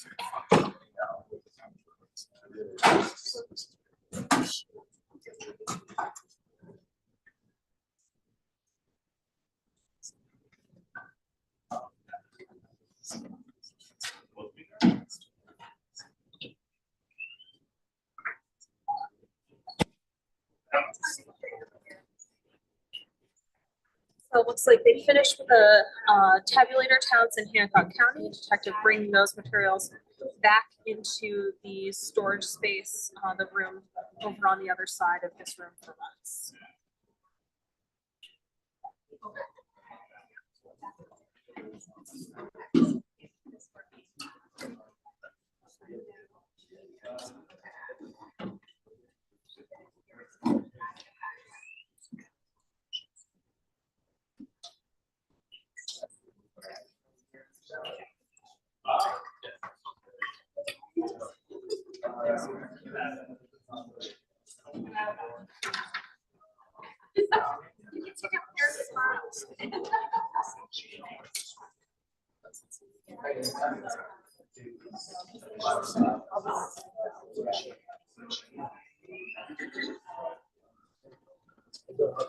So, a late evening update. We did take the attorneys back to the secure site that others are not able to see to look at all of the locations that ballots are being kept here at 45 Commerce Drive under surveillance cameras and alarms, very secure. I think the attorneys were very satisfied with the level of security that is happening with the ballots because, of course, that is so important. If there should be a recount later, that would happen by hand. Meanwhile, elections is working in the last hour of today's ranked choice voting tabulation. They're finishing up in the back of the room. I'm going to wander back and see what they're up to. Or do you already know? Sure. Yes, I was off getting that update when Secretary Bellows started. Great. So checked in with Grace and Jay Hahn, and they have finished unpacking through Hancock County. But the folks at our station here, That's who we're uploading the media, of course. So taking that material that got unpacked by Grace and Jay Hahn and uploading it, they're still working their way through Penobscot County. So Grace and Jay Hahn aren't going to start working through another county at this point, since they might not get through, and to let those folks doing the uploading catch up with them. Great. So in the back here, we have people doing catch up. Do you know what ballots are being scanned right now? We're into Washington County. Oh, we have started scanning have started Washington Washington. County. So we didn't stop at Aroostook because we want to keep going. We kept going. Okay. And so the folks here are reconciling the Aroostook County ballots. You might see some people are handling some ballots. I believe those are can count ballots, but I'm going to go check it out.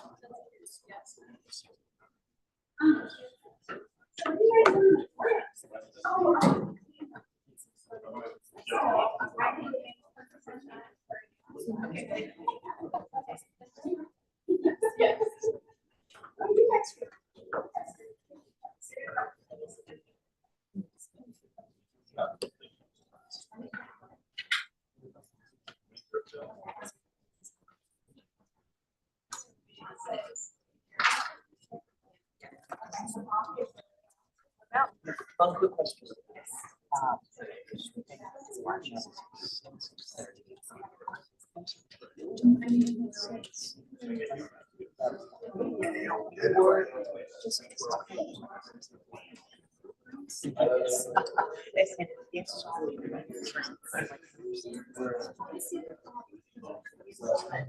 Yeah.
Yeah, it's very simple. Oh, perfect.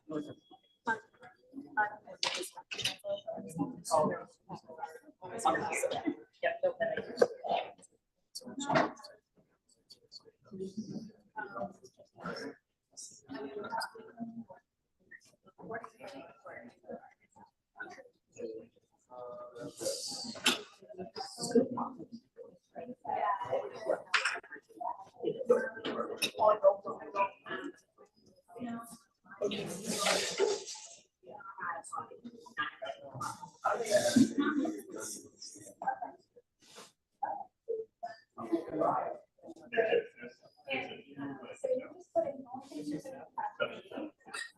You're making, just like to say, if I ever go into communications, I aspire to like this.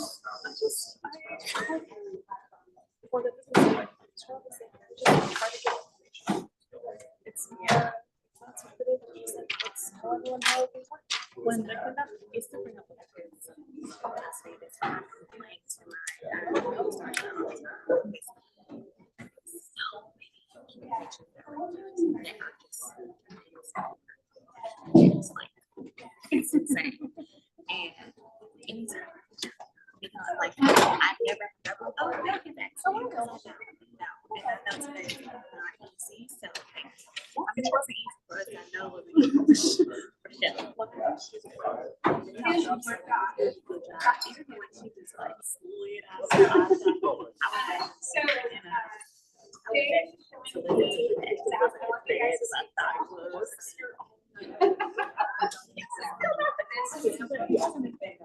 Good job. Personally, thank you. This was, okay, showing you what she's throwing away. I'm gonna hold that way.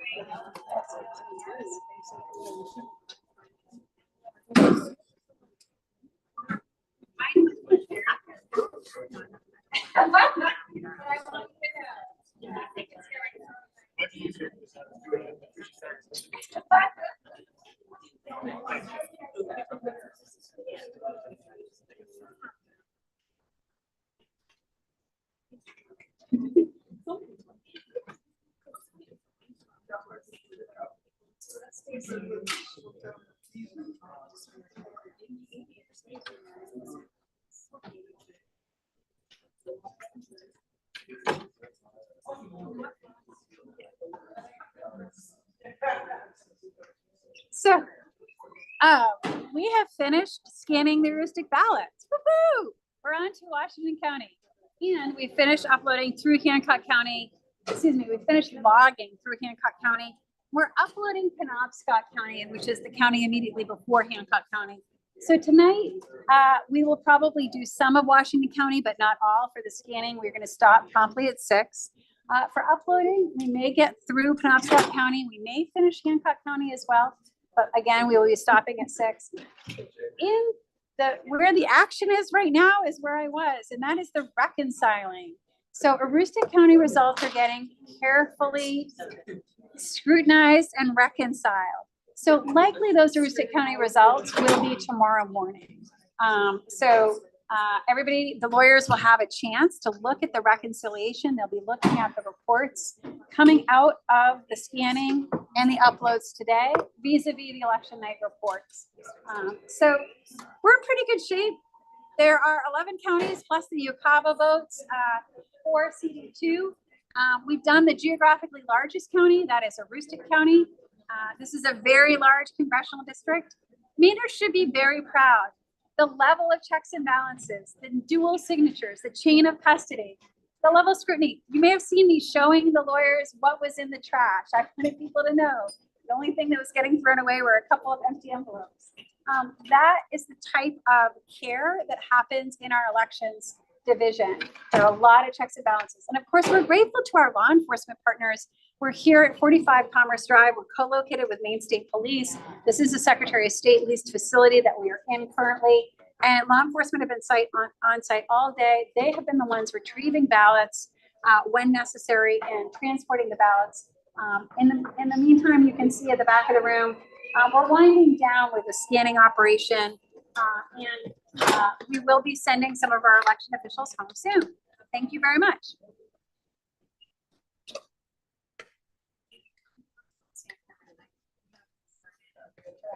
We're almost at 6.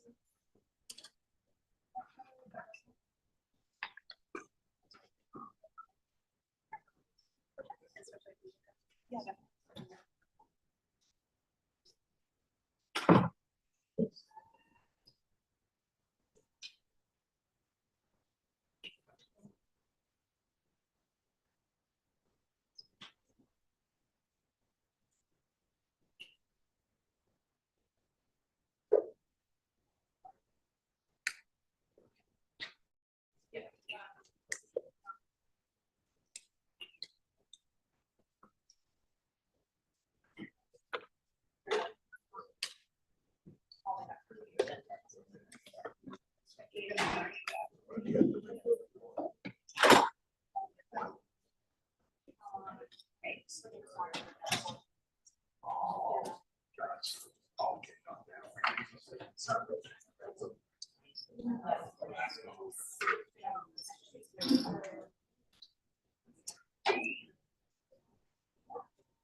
Last.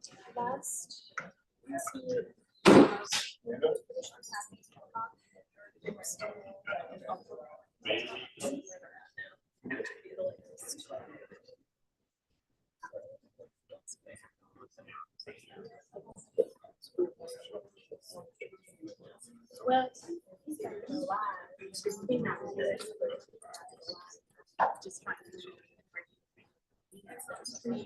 well, I can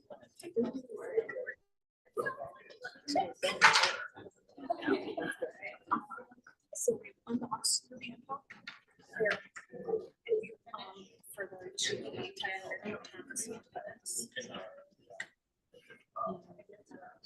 they're just about done.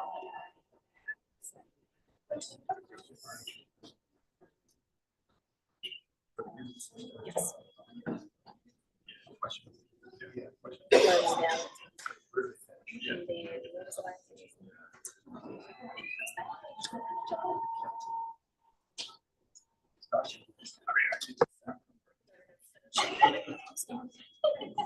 So. we just need an interesting count. Unbox. And then almost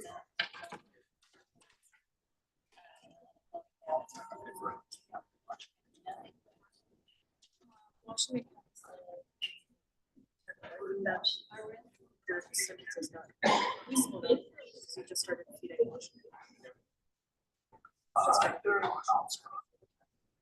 So, Presque Tabulator.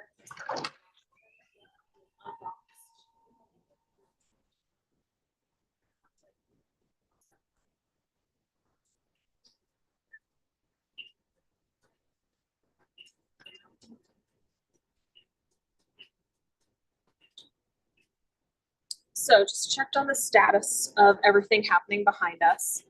They're still uploading hand count town ballots from Washington County back at that big DS 850 from ES&S. We saw Grace and Jehan finish unboxing those, or opening up all those envelopes from Hancock County.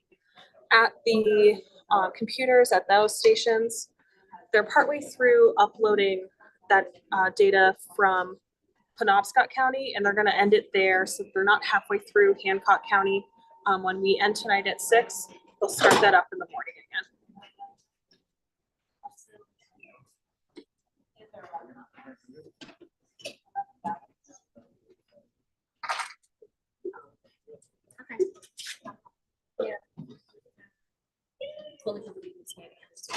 Just started feeding Washington. Here's the tabulator, unboxed balance, tabulator now. Unboxed devices from memory sticks, memory devices from tabulators.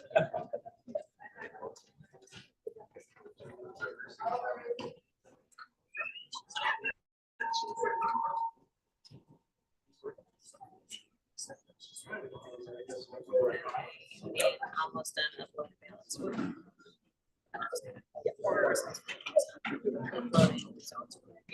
Perfect. That works. Thank you.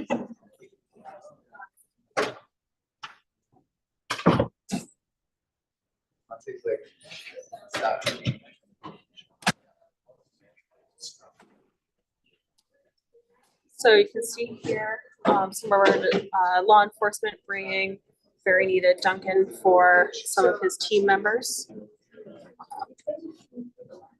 Got to make sure you're hydrated and caffeinated as we do this work for sure.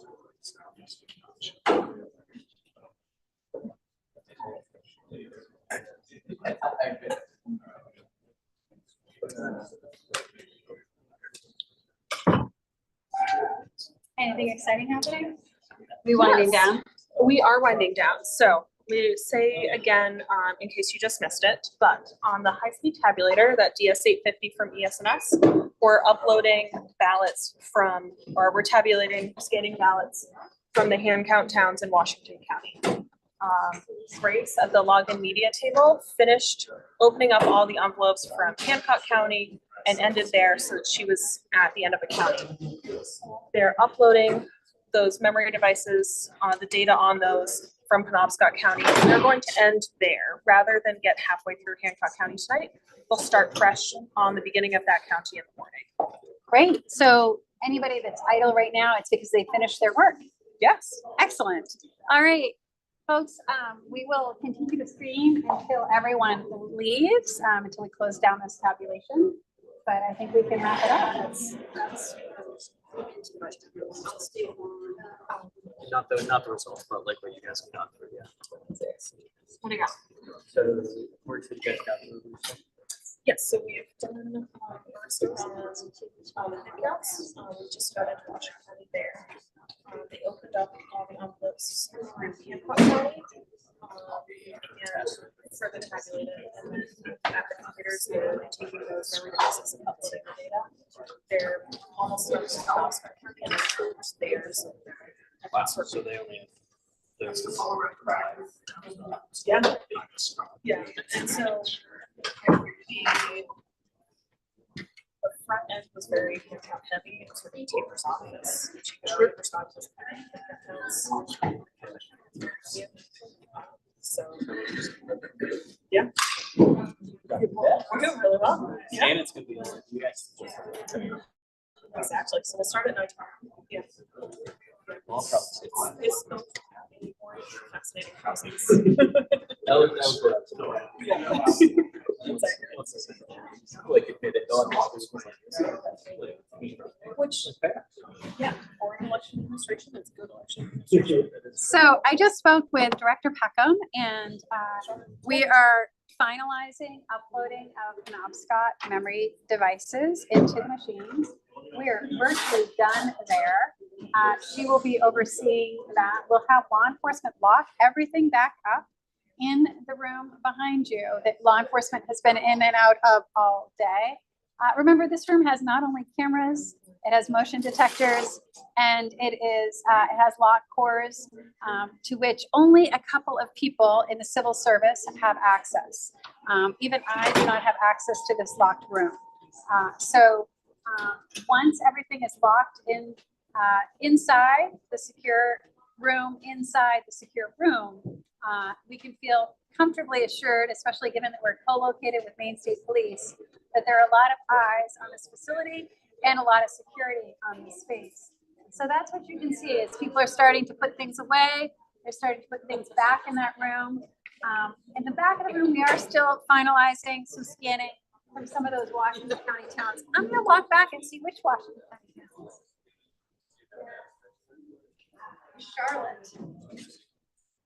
We made it through Charlotte, Washington County. We're doing these alphabetically. And so tomorrow we'll pick back up with scanning ballots for Washington County. We are going to finish what we've got out this evening in Washington County. So we're not stopping precisely at 6. We're finishing when those are scanned and materials are returned to the room. The crowd is thinned out. There is no more media here. I think that's because this is riveting, of course. The play-by-play of election administration by its nature is often, it's very meticulous. It's a lot like accounting or auditing. Election administrators are brilliant contingency planners, very meticulous. They would make great accountants. Votes are being checked and checked twice. Or actually in this case, this is now many, many more times. So we're verifying the vote. That's what's happening. So everyone can have confidence in the outcome. Again, we saw high turnout in 2024. More Mainers turned out to vote than even in 2020. And that was remarkable. Of course, we had 2 ballots. The ballots were extra long. They were 17 inches. That's because the federal races, all 3 of the federal races were ranked choice voting, including US Senate. It was the first time that we'd seen those 3 races on all of those ballots be ranked choice voting races. We also had 5 referendum questions. So if you saw long lines at the polls with the tabulators, that's because people were putting through twice as many ballots, and those ballots were a little extra long because of the ranked choice voting races on the backs of those ballots. We have not finished reconciling the results. If you've ever done an audit, if you own a business or a nonprofit and you've ever gone through an audit, you know the reconciliation process is just making sure the numbers match. That's what's happening in that table there with Deputy Packard and Director Peckham. They're doing some reconciliation. Deputy Packard is focused on a ROOSTIC, making sure all those numbers match.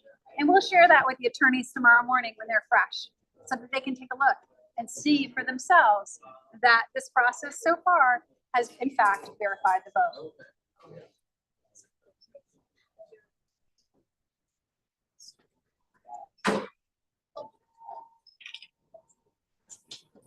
Thank you, detectives.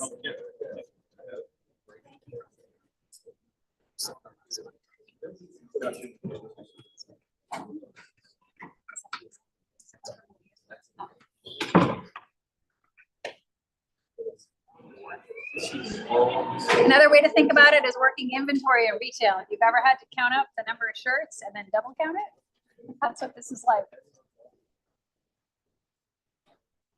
So we do have some folks idle. They're waiting because we're going to wrap it up. We're all going to exit at the same time. We're going to lock the facility The facility gets armed as well, and the motion detectors too. So we'll be making sure that everyone exits at the same time.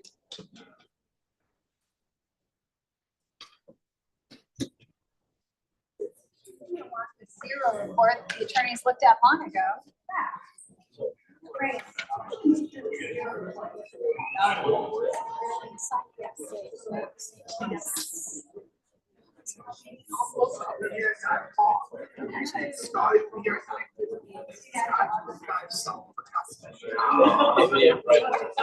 I'll be waiting in the car for you.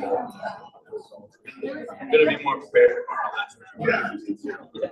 Tractors are- You know, you learn something new every day. The folks at the computers are not idle at all. They're just waiting for those memory sticks to upload. It depends on how many ballots are scanned onto that stick, but it can take as long as 5 minutes. So that is certainly what we're seeing there. We still are doing some upload for Penobscot County, making sure that those sticks come through. In the back, we're scanning ballots. We've got 3 more towns in Washington County that we're finishing up the scanning for. And when that scanning and those uploads are done, we will call it a night. So the team has worked late tonight. We'll be back here at 9 a.m. tomorrow and going until 6 p.m. with an hour lunch break. So fun facts about Maine elections. We use paper ballots. You see them in the back of the room. Even for those towns that utilize a tabulator, a modern day abacus, to scan their ballots. And so we're uploading their memory devices.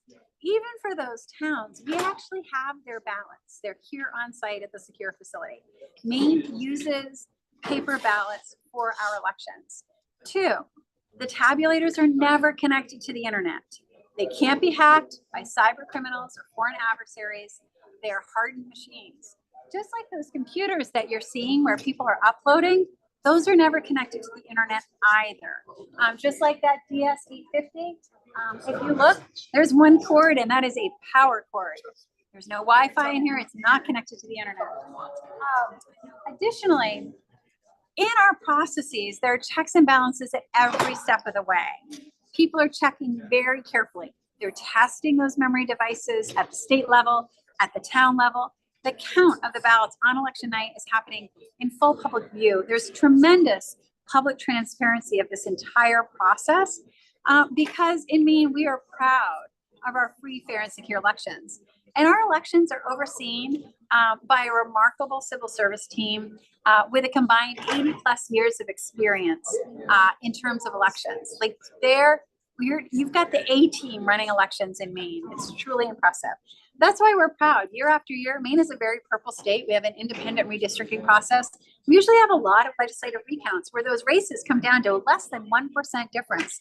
In Maine this year, we actually have a tie race in Sanford where it's equal numbers. As I said to one TV reporter, like winning the lottery, it is improbable that there would be a tie in an election contest. But like winning the lottery, it is possible. So that's one of the recounts you'll see also live streamed coming after we'd finish the ranked choice voting tabulation. So remember, a recount in this race would happen by hand and it would follow the ranked choice voting tabulation.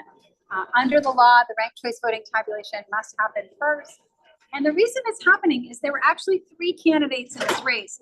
A lot of folks hadn't heard about Diane Miranda. She was the declared write-in candidate, but she had declared officially with the Office of Secretary of State as a declared write-in. And that means that she made it a ranked choice voting race. So there were about 12,000 votes where the voters did not pick either Jared Golden or Austin Terrio for their first choice.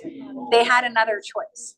The ranked choice voting tabulation, which will happen once we've verified the vote and scanned all of the ballots from the hand count towns and uploaded the memory devices from the tabulator towns. Once we've verified the vote in CD2, then we'll run that ranked choice voting tabulation.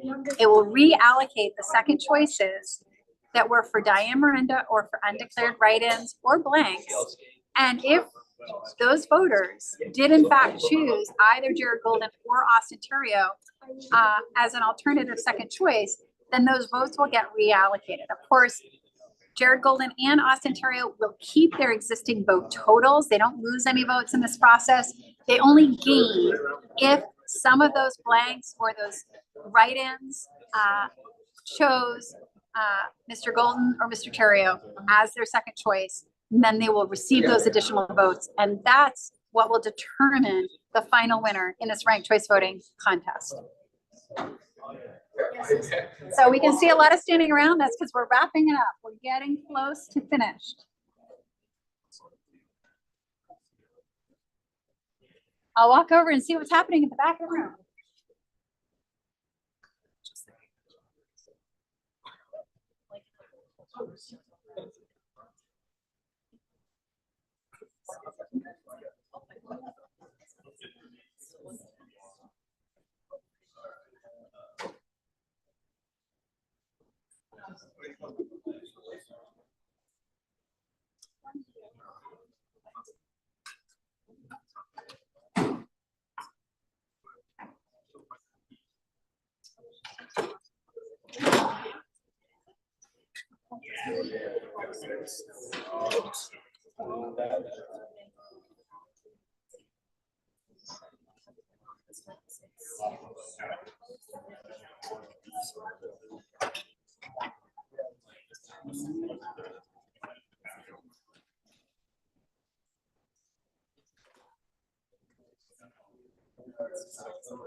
So the question is, do we keep going to finish Washington County? No. We are going to stop with Charlotte. So they're just finishing up.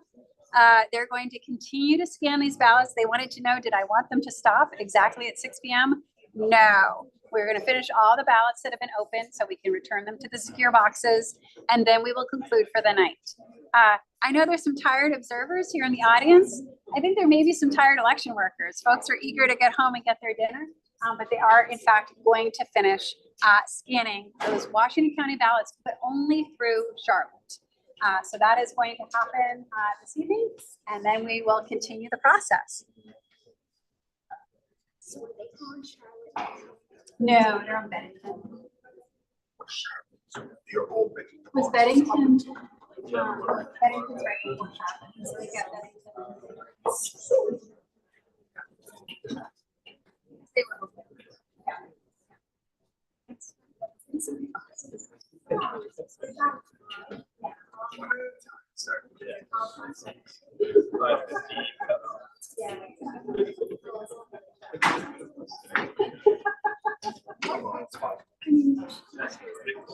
Yeah.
We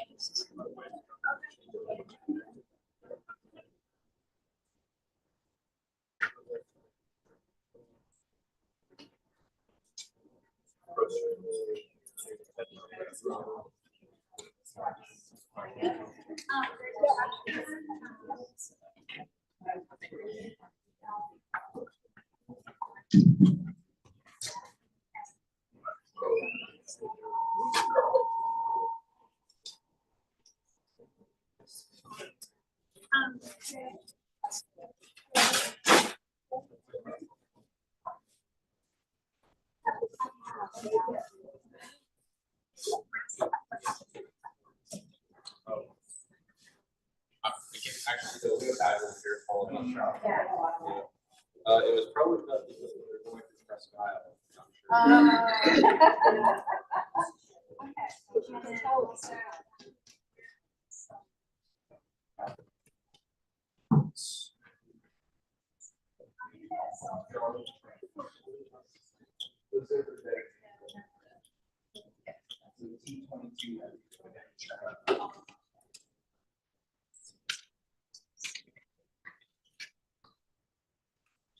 No.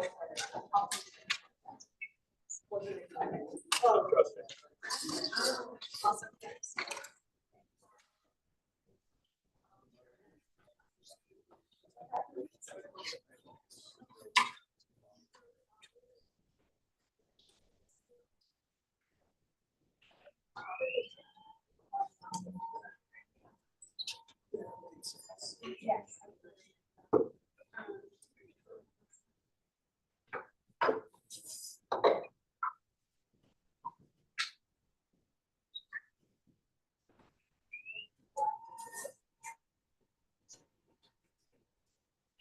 I assume this is some of these over here, if we don't usually.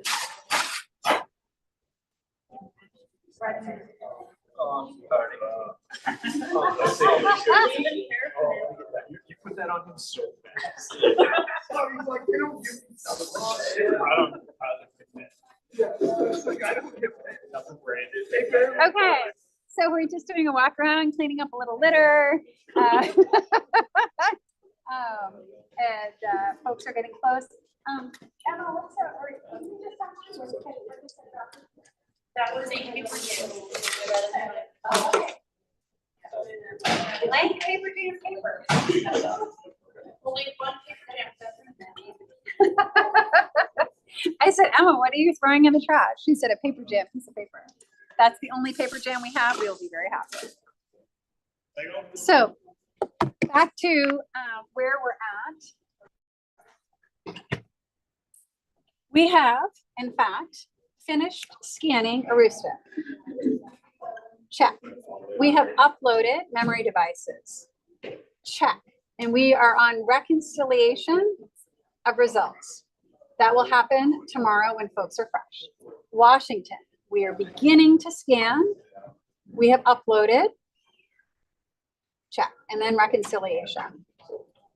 So we have scanned for Oxford, Franklin, Somerset, Piscataquis, Penobscot, and Hancock. And I said scan, but what I meant was uploaded memory devices. And I'm moving it backwards so people at home can see it. So we have uploaded memory devices for the towns that use tabulators from Aroostook, Washington, Oxford, Franklin, Somerset, Piscataquis, and Penobscot. We have scanned ballots from Aroostook, as well as the smallest towns in Washington through Charlotte. We're going in alphabetical order. That means we have scanning to do for the remaining counties. But remember, in my home county of Kennebec County, I am not sure that there are any hand count towns. Maybe there's one or two, but it's going to be very few versus Aroostook, which has a lot of small towns, and a lot of those tiny towns are hand counting their ballots. So as we move through, that scanning may in fact go more quickly, except of course in hand count towns, when you have a lot of ballots in hand count, that's going to take longer to go through the DS-850. Now in Maine, our company that we work with is ES&S. We are grateful. They have been our vendor for over a decade now. Every town in the state uses a machine called a DS200 that that is federally certified. It means it meets the guidelines set by the Election Assistance Commission. And those are machines that people are very familiar with. As well, we're using a DS850 here. That's just a faster scanner. And we're doing that because we have a lot more ballots. We have about half the state's ballots here at the secure facility. So what are we going to be producing? We're going to be producing a cast vote record so that any member of the public can recreate exactly what the computer is doing for us. You can think about the computer as sorting ballots, right? So you've got Golden's ballots and Terrio's ballots. They keep their initial totals. What happens with ranked choice voting is anyone who voted for Diane Miranda, who was a declared write-in, though the voter's second choice will get reallocated between Terrio and Golden if the voters who filled in a write-in for Diane Miranda in fact chose Golden or Terrio for their second choice. Similarly, some people may have voted for mom number 1 and either Golden or Terrio number 2. Again, those votes would get reallocated in this process. Now, it would be unusual if somebody left something completely blank and didn't fill in that first choice column, but they can skip one and still have it count. So again, a second choice on something that was truly blank in that number 1 column would get reallocated to Golden and Terrio. Now, there's a little confusion in the media. You might have heard people talk about 12,000 blanks. That's because if it's not a declared write-in, if they didn't write in Diane Miranda's name, and she was the only one who submitted her name to the Secretary of State wanting to be a declared write-in, that meant her name was posted in the polling place. It meant that she was affirming that she met the qualifications of office for Congress and wished to serve. If someone wrote in somebody else, maybe your mom would make a great member of Congress, and so you wrote in your mom for number 1. That vote is not exhausted, meaning that the second choice for those voters would still count. So if you see a second choice for someone who voted for mom for number 1, but then Golden or Terrio for number 2, Golden and Terrio are going to pick up those votes when we do that ranked choice voting tabulation in a couple of days. Now, what we're doing now, though, is verifying the vote. We are verifying that what we have in this room, that what we are scanning in the back of the room on the high-speed scanner, the DS850, and what we're doing with the uploading of memory devices is accurate and that it matches the election night totals. So if there are any discrepancies, that's where the lawyers come in. They'll fight it out. Hopefully there won't be. We like it when the recount or ranked choice voting tabulation upholds the election night totals. And that's what's happened time and time again. When we've done this in 2018 and 2022, it's certainly demonstrated the accuracy of the work that happens in the towns with the clerks. Now it's past 6 p.m. So at this point, the room is closed to the public. But we are still going until this is complete. It looks like we are probably powering down that 850. That's my hope that that's what's going to happen in the back of the room. And it looks like we're going to be returning ballots and materials to the secure room. So we're at 45 Commerce Drive. We are co-located with Maine State Police. There's a lot of security on site. In addition, the rooms that ballots are in have cameras. We've got motion detectors. We've got some other security measures. So we can feel really comfortable leaving here tonight. We're all going to leave together once we bring people what's called behind the guardrail. But you're going to see on camera us lock up this facility just like we did in years past. So are we ready to power down? Okay, we're taking those ballots. Okay, so they're powering down the DS850. We're taking that last load of ballots back into the secure room. And that is almost, we're gonna ask law enforcement to come out and provide an escort. So we've got law enforcement there. Yeah, so we're almost done.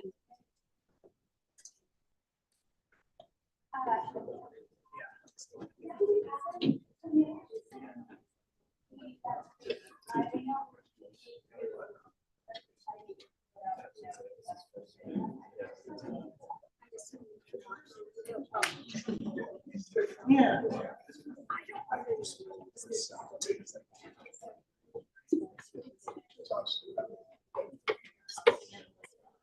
Yes.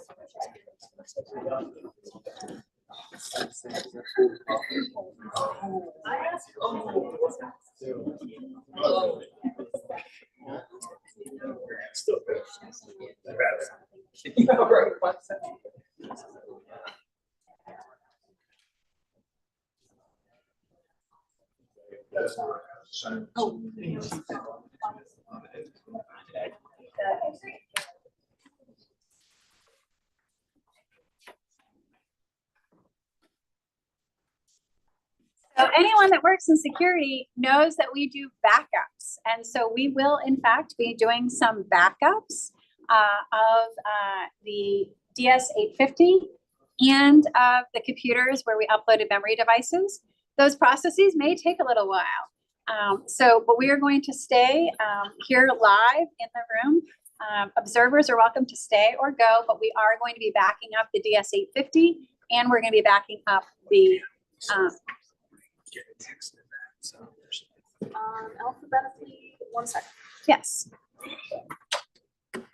Or asking me, so I figured. Yes, we'll share it with the world. The question is, what town comes alphabetically after Charlotte in Washington County? As a hand count. As a hand count town.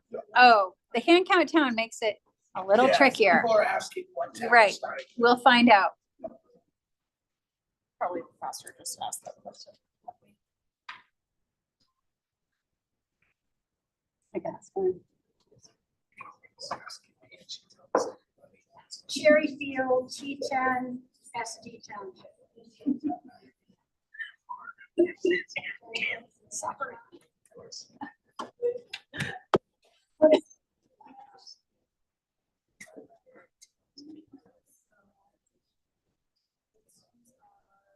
She says cherry.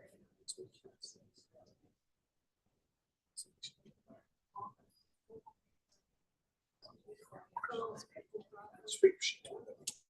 I now have the list of the larger Tabulation towns versus hand count.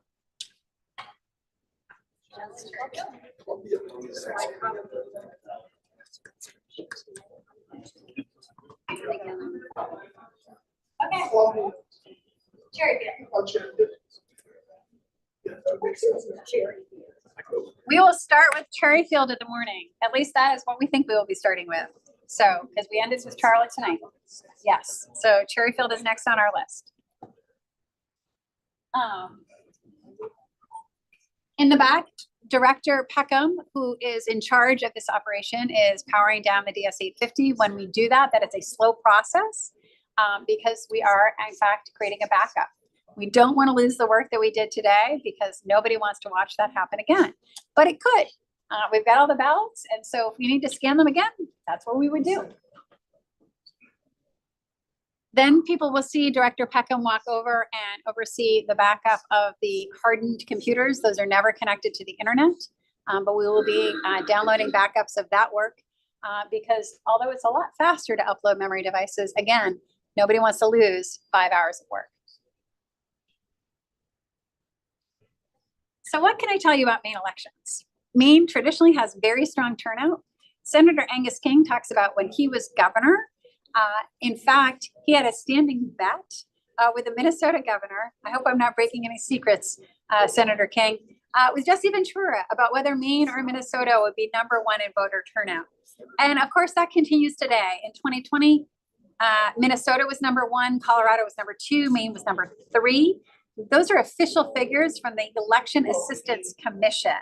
Every state has to certify its election results and deliver that certification to the governor. That certification is what lays the foundation for people serving in office. So in Maine, we have 20 days for certification. We'll deliver that certification on November 25th. So we are verifying the numbers that towns reported to us 2 business days after Election Day. We're making sure that everything looks correct, making sure that no one forgot any boxes of ballots or anything like that. And we are certifying the election. Once we've done that, we will deliver that certification as well to, of course, the U.S. Capitol with the certificates of ascertainment so that they can seat members of Congress and, of course, count the electoral votes. Maine's Electoral College will be meeting on December 17th. In Maine, we split our electors. So Kamala Harris received 2 electors statewide and 1 for Congressional District 1. Donald Trump received an elector for Congressional District 2. So we will have split electoral votes just as we did in 2020. Now, that process of certification that we do is painstaking. We are checking all of the numbers very carefully. And we have to conduct this ranked choice voting tabulation as well as recounts for the state house and state legislature, especially if they're under 1%. That 1% threshold is the threshold for a state house or Senate race, whereby we will do a recount for free. We do not have automatic recounts in Maine. Only the apparent losing candidate can request a recount. But if it is under 1% in a House or Senate race, then that would be free to the candidate. If it's more than that and the apparent loser wins, then they would get that money back. That has never happened, to my knowledge, in Maine history.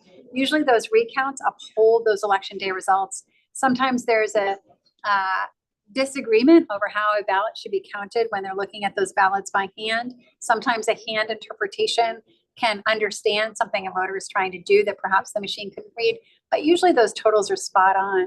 So we'll be doing recounts in the coming days in the legislature.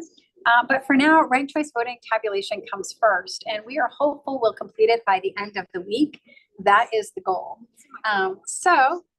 That's what we're doing. And right now we've got a lot of standing around. So it looks like the DS 850 is getting backed up. That's good. And we are backing up our computers over here. So Director Peckham is in charge. She's our elections director. She was a clerk prior to coming to the elections division, has served now with us for over a decade. And her boss is here, the deputy for election administration, post-election audits, and administrative services, Melissa Packard. Director Packard, similarly, she has 2 decades of experience in elections and also was a clerk prior to coming to the elections division.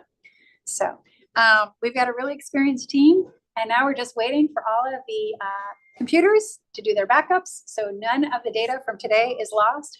We will check that again tomorrow and make sure that those the totals we start with are the totals we ended with. And once that has happened, we will secure this room and people will exit.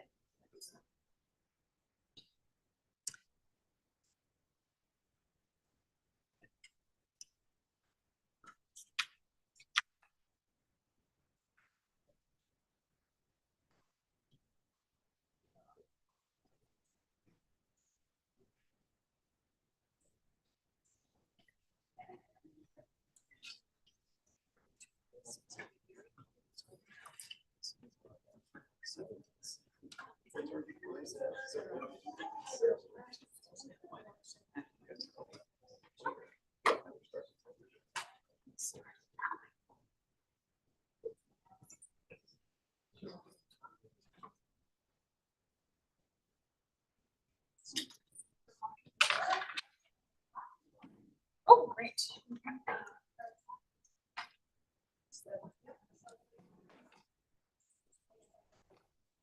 So the doors behind us are being locked by law enforcement, putting those boxes of ballots and the memory devices away for the evening safely in a locked room, in a facility that is shared with Maine State Police and the Department of Public Safety. Are all the observers satisfied that the ballots and the memory sticks have been secured in the locked room? We're seeing lots of thumbs up. We're seeing the law enforcement testing those doors. Yeah, lots. Okay, elections division is going to come back from behind the guardrail and we are going to turn off the live stream. Thanks for staying with us today. We'll be back on board at 9 a.m. with Cherryfield ballots being scanned bright and early. We'll reconcile Aroostook County and we'll start uploading memory sticks for Hancock. So with that, good night.